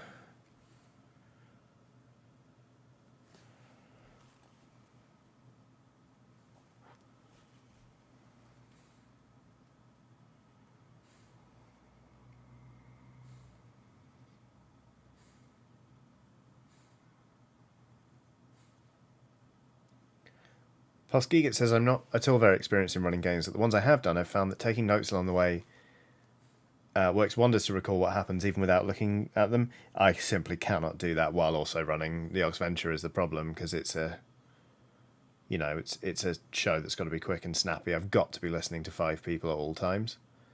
When I'm a player, I take notes like you wouldn't believe. Like, I've got an old wooden chest under my desk which is full of all my old role-playing notebooks, and I can go back and just sometimes I'll be sat around with friends and people are like, oh, do you remember when this happened in that role-playing session? What the hell was that about? And I can be like, oh, hang on a minute, and I'll dig out my book and be like, oh yeah, it was when we were here and we were doing this and this and this and this. I'm very much the scribe in the campaigns I play in. But yeah, if I'm running something, I can't.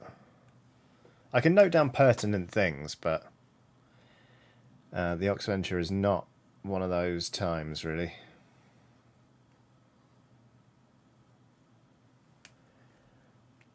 Alright, I think if I do any more on those sort of bone bits, they're going to look worse. So I'll stop there. And I'll do the little skulls here, little touch-ups.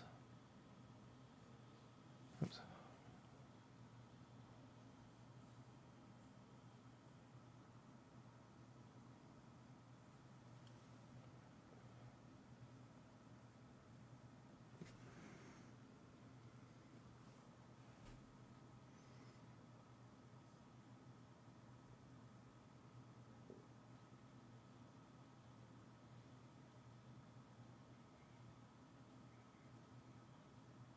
Yep, skulls. We'll go back in and do the face.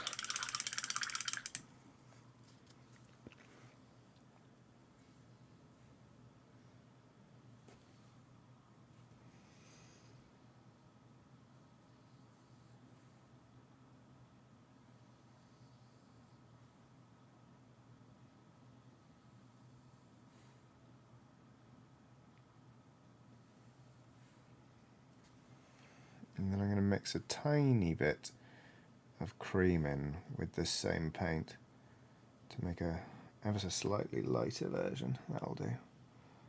Yeah, there we go. Just to do...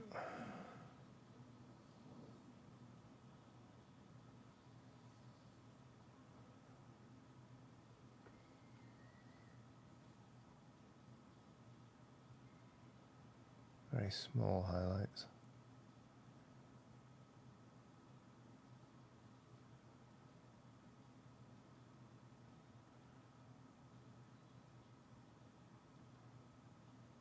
Like that. There we go, that's the face done.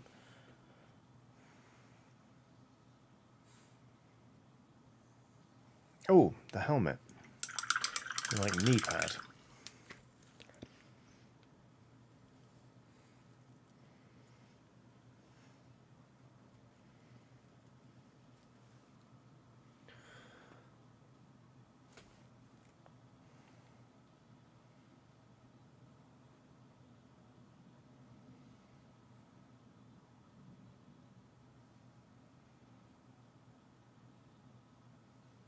Cool.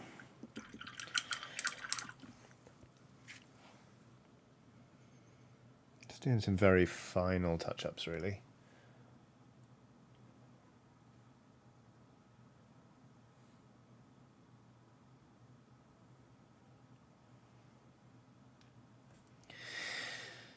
Okay, I think we'll do the verdigris, and then I think this chap's done, to be honest, which is very satisfying.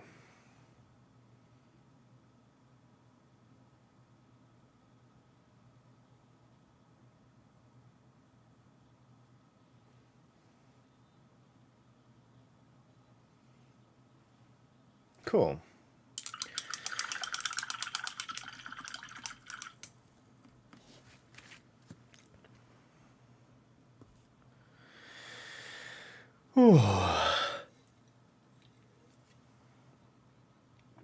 Criminy, it's 22 minutes past 7. This stream has flown by for me.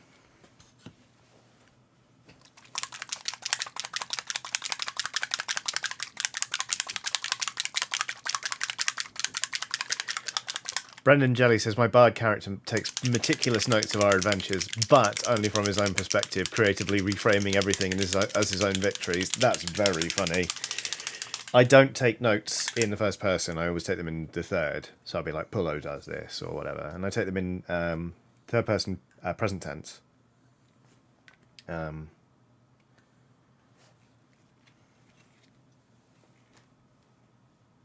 Makes me happy anyway.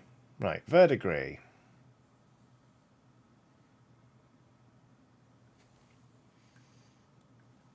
Oh shit, that's not verdigris. That's moss. Fuck. Did I put moss on the other one earlier? No, that was verdigris earlier. Whoopsie. Moss. Not moss. Verdigris. Fucking hell. Wondered why it looks so different.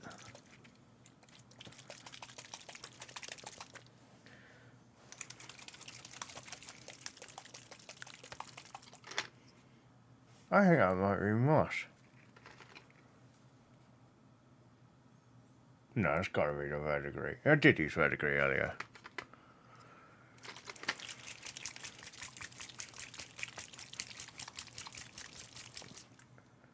God, did I?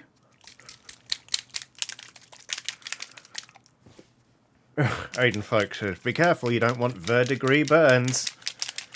Very good. Oh, yeah, maybe don't put your elbow on the table while also shaking a thing.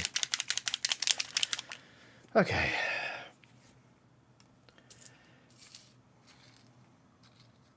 Our friend with the Cyrillic username, I'm very sorry that I cannot read it.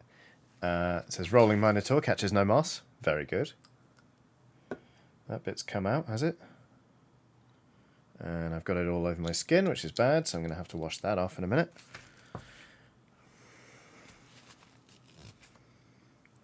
Ooh. I'm not convinced I didn't use moss earlier.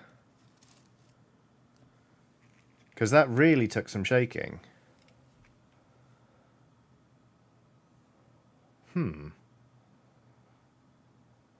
Anyway, on goes the verdigris.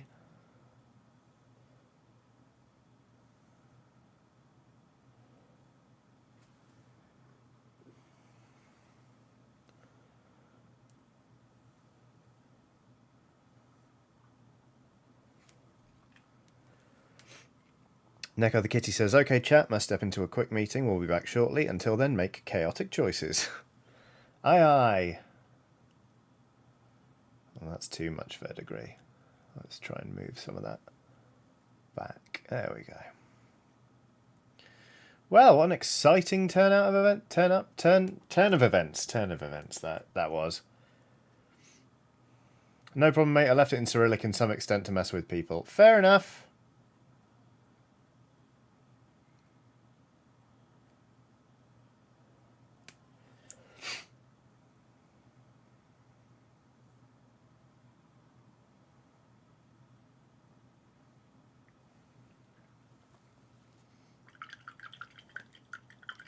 All right, we'll let that sit. I'm just going to go wash my hands real quick.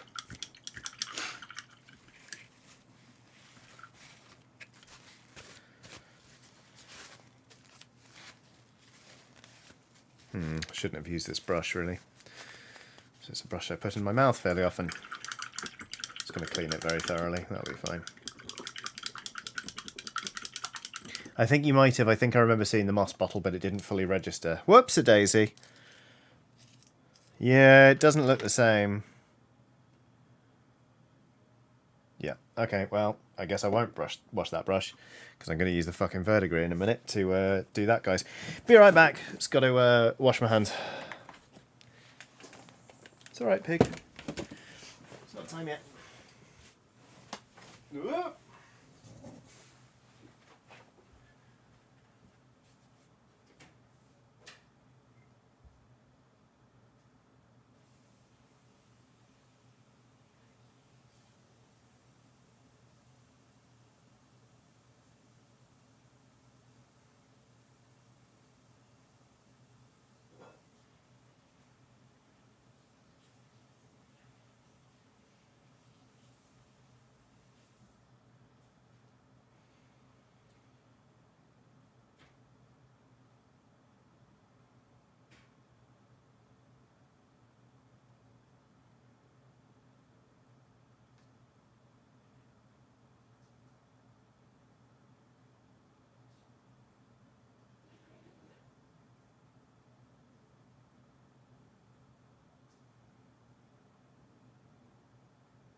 Here we go.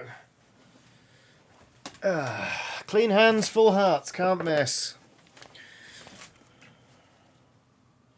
Yeah, so that's the verdigris there, and that is moss. Alright, well, let's pop some verdigris on this little chucklehead. Oh, actually, what we can do... Yeah, there's an advantage of this type of thing. First, just brush it off. Get rid of it. Get rid of it. Get out of here, moss. No, we don't want you on our shoulder pads. Go away. That is moss all day long, isn't it? Okay.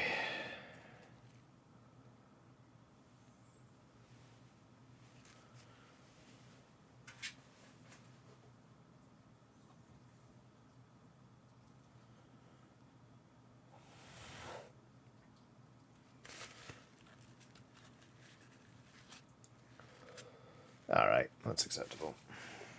What up, verdigris?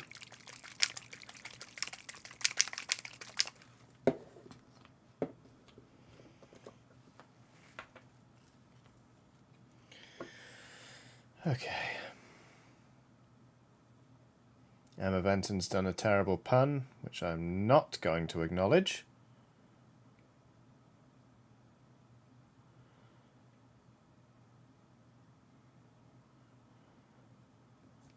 So there.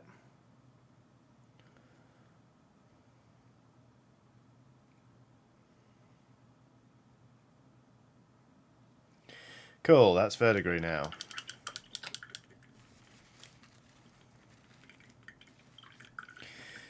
That thing from the fucking lid's come off again. That's bad. Okay. Making a mess. We're making a mess. Emma Benton says, "How dare you?" Yep. Not even dignifying it with an answer, Emma. Look at me now. Just painting some pale sand on a Yeti. Yes, I am.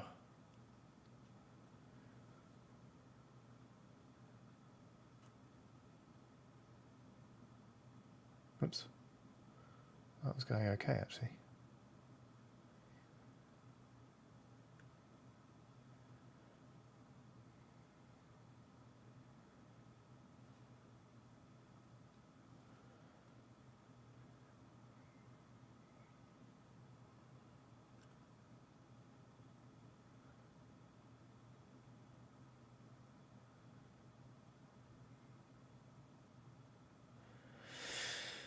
Alrighty.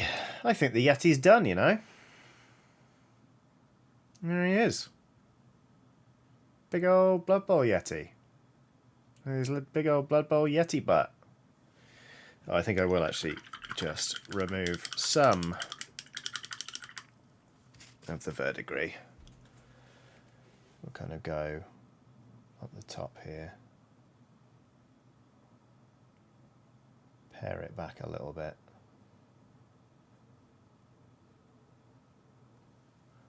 Yeah, that's nice. Oops, sorry. Did it out of shot, didn't I?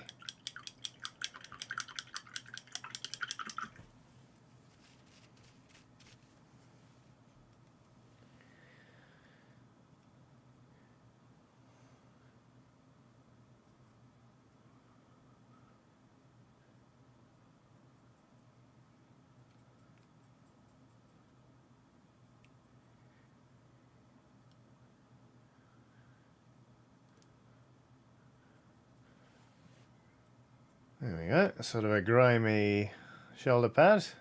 Might drop some nihilate oxide in that at some point to make it sort of light verdigris as well as dark, but we shall see. For now, I'm calling the Yeti done.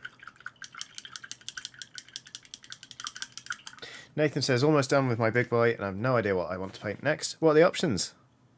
What's on the menu? It's beer board time, by the way. I'll crack on with a beer bore.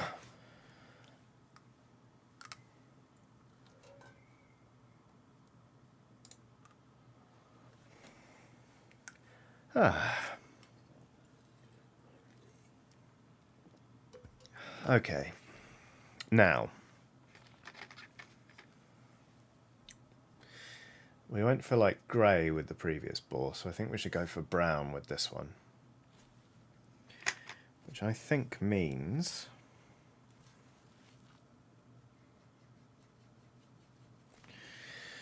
it's quite thinned down, this.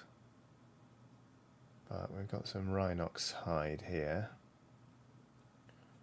I think I'm basically going to do this with the same recipe I do my leather.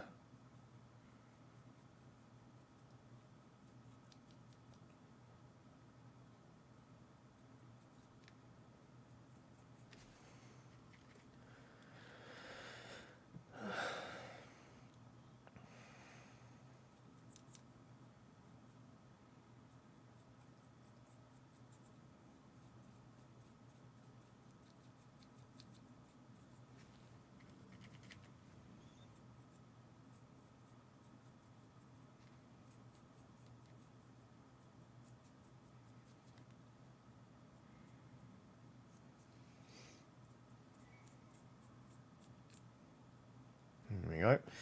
And you can kind of see, like here, it's lighter. That's partly because I've deliberately taken some of the paint off, but also that's where the underpainting was.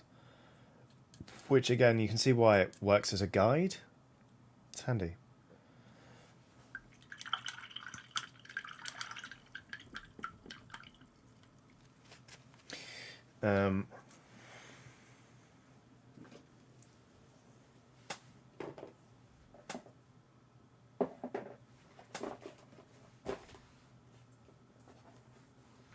Hi, welcome to another episode of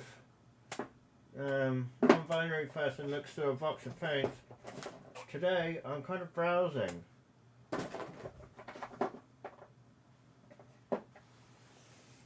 That's an interesting colour. I swear there was another one. Sorry, Pickle. Don't worry. Ah, here it is.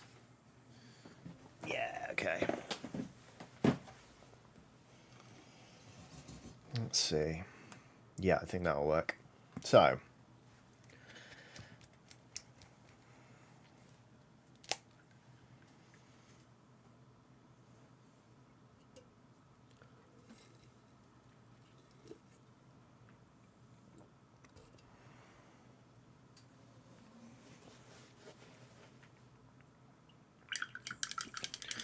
Lucanthia says, I'm very sad. I'm moving this weekend, so I have my last D&D session tomorrow. There is no more in D&D until September. Ouch! That's a long old time. I'm sorry to hear it. You know what? The time will hopefully fly by. And you'll be right back at it before you know. I mean, we're almost mid-June already, which is frankly terrifying, isn't it? But okie dokie. Right. So we're going to use that brown from earlier as like a base colour to sort of make the shadows. And now these lighter bits we're going to make into sort of a slightly different... I think it's a warmer brown. Or it's certainly a bit lighter. Like this.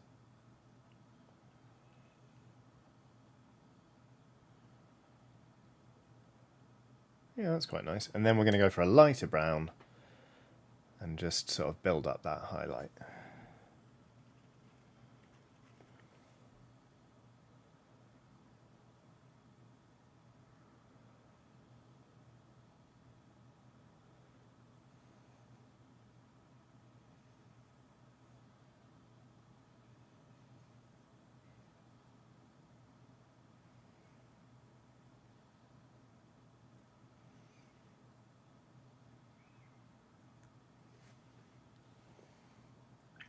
Okay. Angel Beat says, needs that Dark Souls boar helmet. Really? Yeah.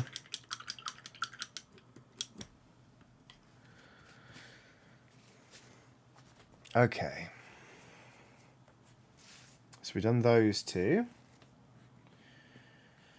Here comes Steel Legion Drab.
Little sandy-coloured boar. Look at him go. Oink, oink. Etc., etc. Right, and then we're going to change brushes.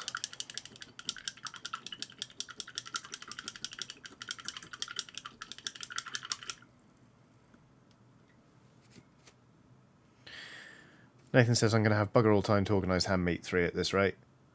GW Silverman announced dates for October. I thought it was just Ham Meat 2. Did I miss ham meat too?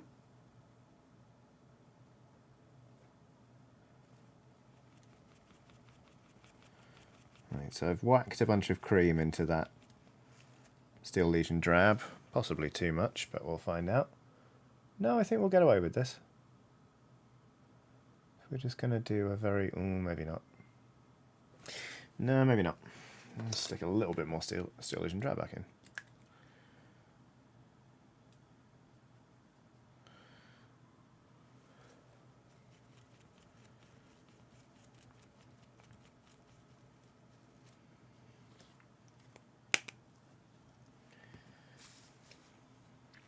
Okay.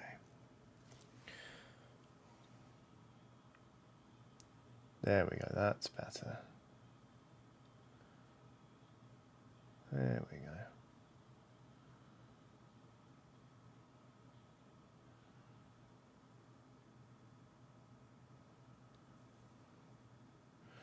Paint the little piggy bum.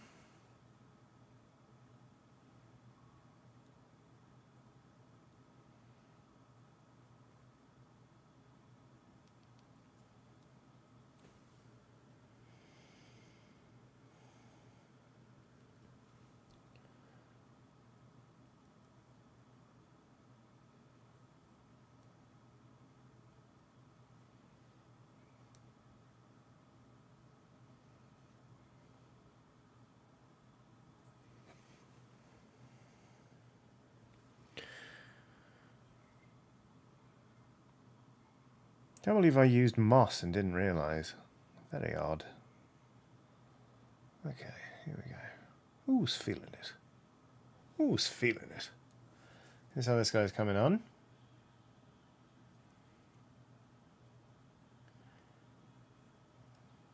Need to do a little bit of snout work. I'm going to just sort of very gently... Ooh, too much. Very gently water down some of this.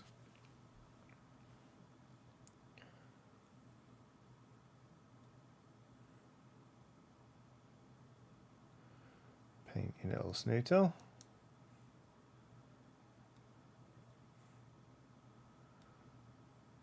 Great.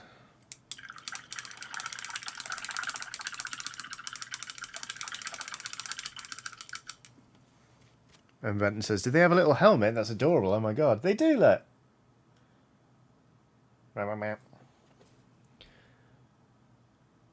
Which reminds me, that should be cream. Oh, Tanja has popped into chat and says, "Hello everyone. Hello. How are you doing? It's nice to have you here. I hope you're having a lovely old day." We have been painting some Norse, so we've painted specifically this guy, but here's the rest of the team and how they're looking. And then I finished painting this big old Yeti. There. And now we're painting a little tiny beer boar. Little tiny. So small. With his little tiny tusks, which I'm going to paint any moment now. Yep, there you go.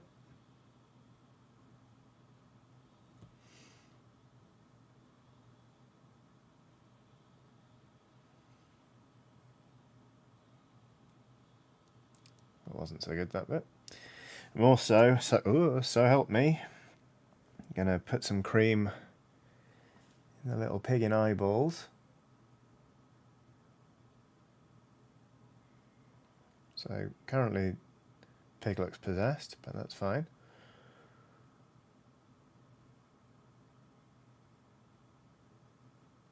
Because I managed to do it with the other one. Managed to give it pupils. It made it look like it was kind of on a mission, rather than like... I mean, it looks uncertain there, but it didn't make it look weird, is the relief. I'm going to add a tiny bit more cream to this mix yet again.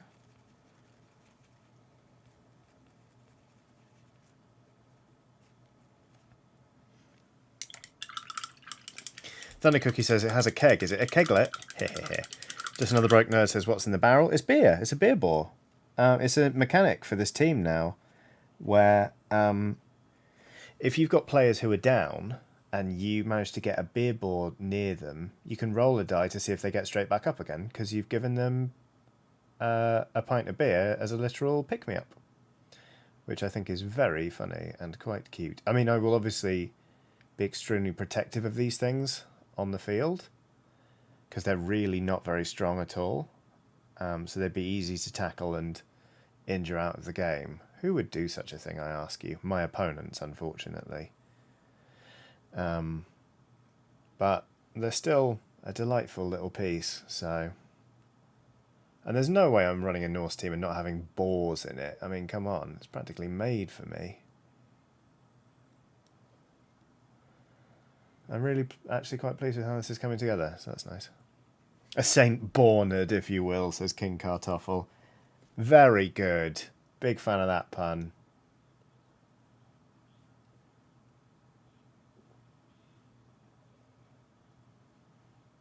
I mean... Oh no, I might have to call... This one might be called Saint Bornard now.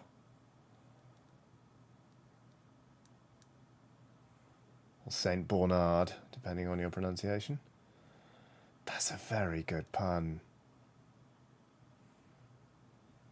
Okay. I'm going to stop painting the hide there.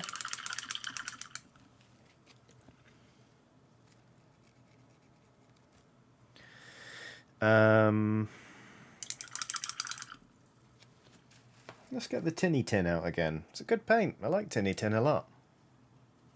Emma Benton says, oh, so that's an acceptable pun, but mine wasn't. I see how it is. Yep. I am as cruel as I am inconsistent, Emma. Get used to it. No, I'm sorry. I'm almost sorry. Well, I've watered down the Tinny Tin a bit too much, to be honest with you. Maybe that's what I deserve, probably. Okay.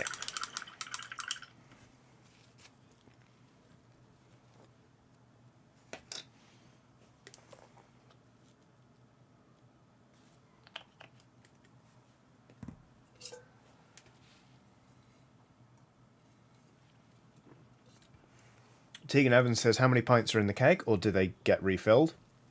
You don't have to keep track of them, thankfully, but I would say that these are probably... Because the pigs are so small. I wonder if these are half-size kegs, which would mean 44 pints rather than 88. But I'm perfectly honest with you, I'm not entirely sure. Enough is the good news.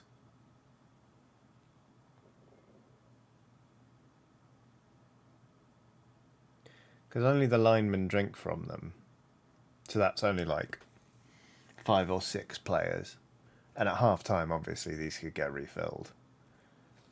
So I think that's fine.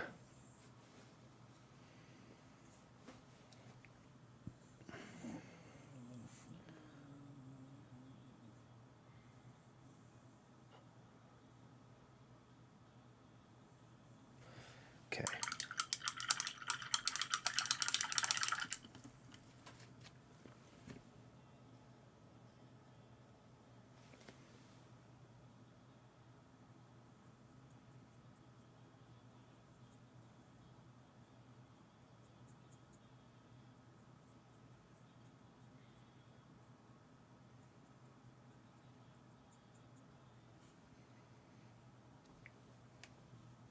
Alright, little beer boar. What have we got left to do? We need to put some shade on the horns here.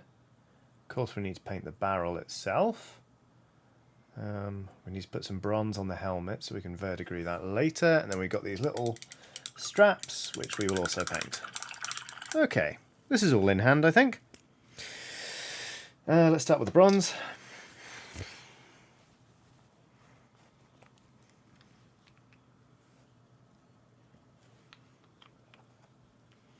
Anonymous says, do these balls offer a pick-me-up? Literally, yes. Yes, they do. They're fucking fantastic. And that is also a good pun.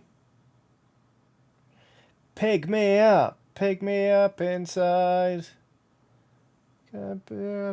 Pig me!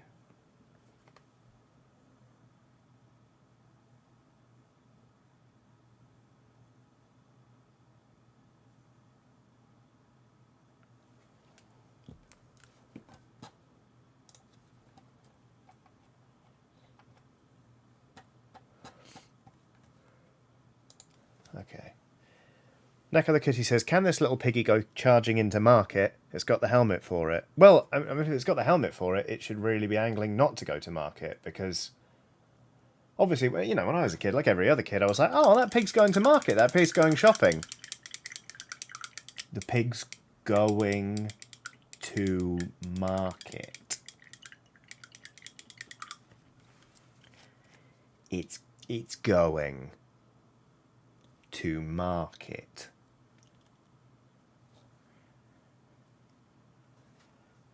Sorry if that's news for anyone.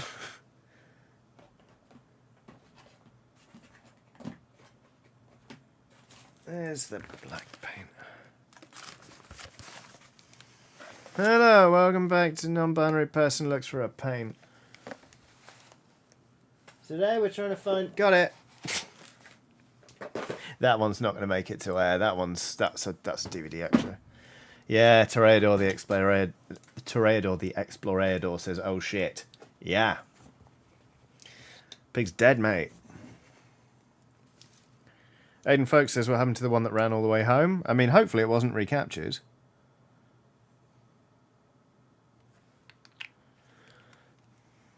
Right, I'm going to try and do the eyeballs, well, the pupils rather, on a pig.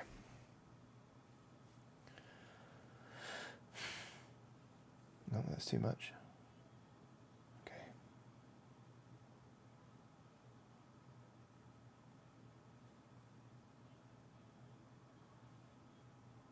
One. I'm quite pleased with that one, actually. It's hard to show you with the helmet in the way.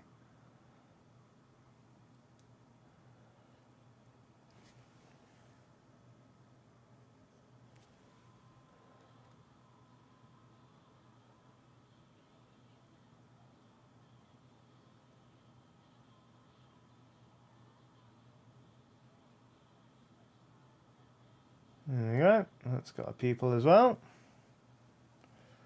Not that it's really visible underneath the helmet, but we like to be thorough, don't we? Revolver Rock says piglets would be sold in sacks, which is where the term let the cat out of the bag comes from, because scammers would sell cats or dogs as piglets. Wow.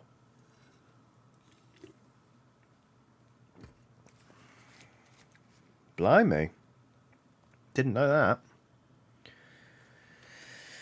Okay, blah, blah, blah, blah, blah. We need the contrast wildwood. Oh.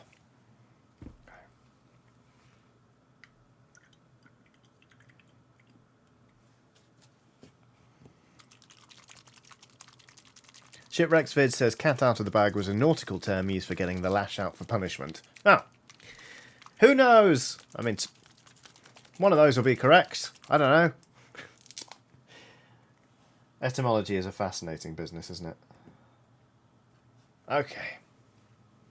Like, for example, the word spew, meaning to throw up, in the English language predates the word vomit. Because it was an Old English word, where, of course, we got vomit from the Romans.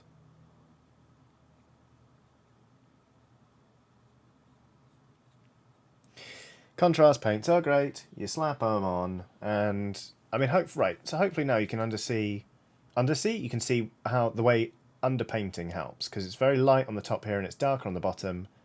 And then if we slap some contrast paint on here, you'll see it better as it dries, but it's going to settle over the plastic and it'll dry lighter on the light bits than it will on the other bits, giving a sense of light and dark with very little effort. It's extremely good and satisfying.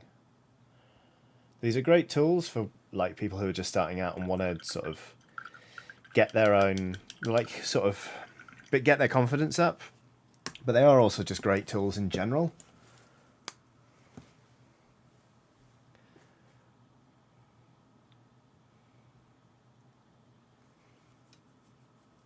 Revolver Rock says the term enough room to swing a cat is certainly nautical. That is correct. Shipwrecksvid says, I used to help run a pirate museum. For all I know, it could be both are true. Yeah, I'm not sure. Maybe.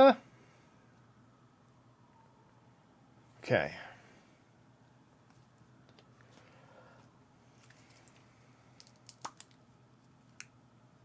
Let's get some shade on the horns for the pig while the contrast paint dries. Can you see how it's kind of like lighter at the top and darker on the bottom? It's really useful.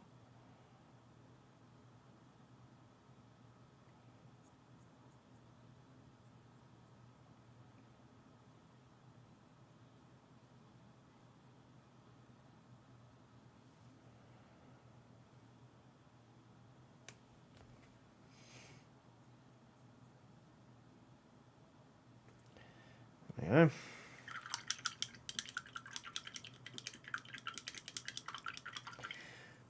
Oh, blimey. It's 4 minutes to 8. Right, well, I'll just be about able to finish this this beer bore off then, and I shall bid you all farewell. Where's the ivory gone? Ivory. There it is. Actually. Do we want the ivory? No, we don't. Oh, criminy, I've not done the metal bands on the bloody barrel as well. I just want to get this bore finished. Oops, that's not leather, that's metal.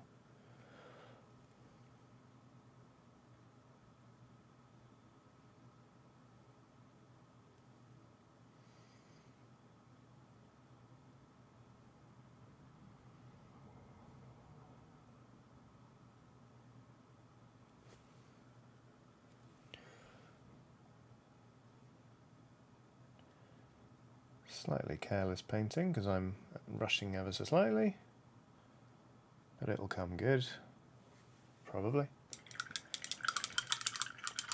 I'm going to lighten that up a bit as well. Okie dokie. Shipwrecks Vid says, may the wind be ever in your sails, mates. I'm off to eat. Take care, Shipwrecks Vids. It was nice having you in chat. As per usual, have a lovely rest of your day.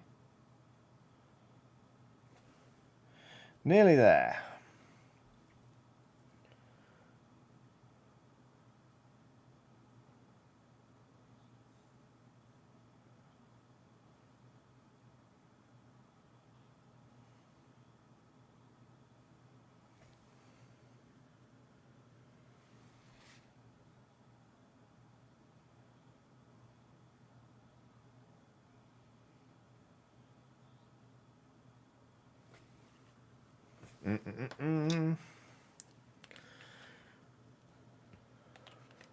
Bye, Burrell 506.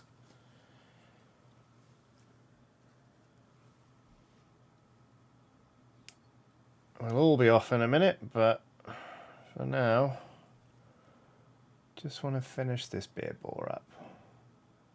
It just feels appropriate to paint a beer bore on this stream, so...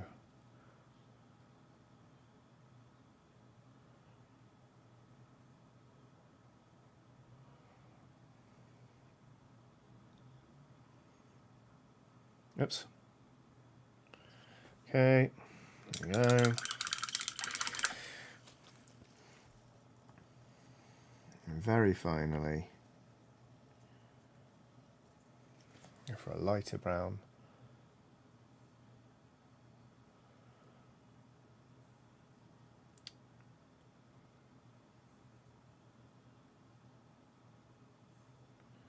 Just to pick out the leather straps a bit, make them stand out against the barrel. That's worked quite nicely. And with that, I'm going to say the beer bore is done. I'm going to touch up the couple of bits where I accidentally overpainted, but there we go. Monk says, you're going to use these Norse on Wednesday then? I'm indeed free for that game. I'm probably going to run College of Fire again, because I haven't put my team together yet. But I'm glad you're free. Let's play some bloody Dungeon Bowl. Thank you all so much for watching this stream. I feel like we got a lot done, and also just really enjoyed painting some Norse with you all. So, yeah, I'm going to be back on Thursday. I'll be streaming a video game. I'm not sure which one yet, but I'm sure that'll be a lot of fun. And then on Saturday, as ever, there'll be fresh episodes of Press Any Kid Eeny for you to watch. I do have a Patreon. It's patreon.com/Johnny Chiodini. I don't have any glasses anymore. Oh, no, there they are. I hope you'll have a lovely week and a lovely rest of the day. I will see you when I see you, but I just want to say again, thank you very much for watching. It's been a good one, this one. Not that the other ones aren't good, but I've enjoyed it a lot. So, thanks very much for watching. Like, subscribe, blah, blah, blah. See you later.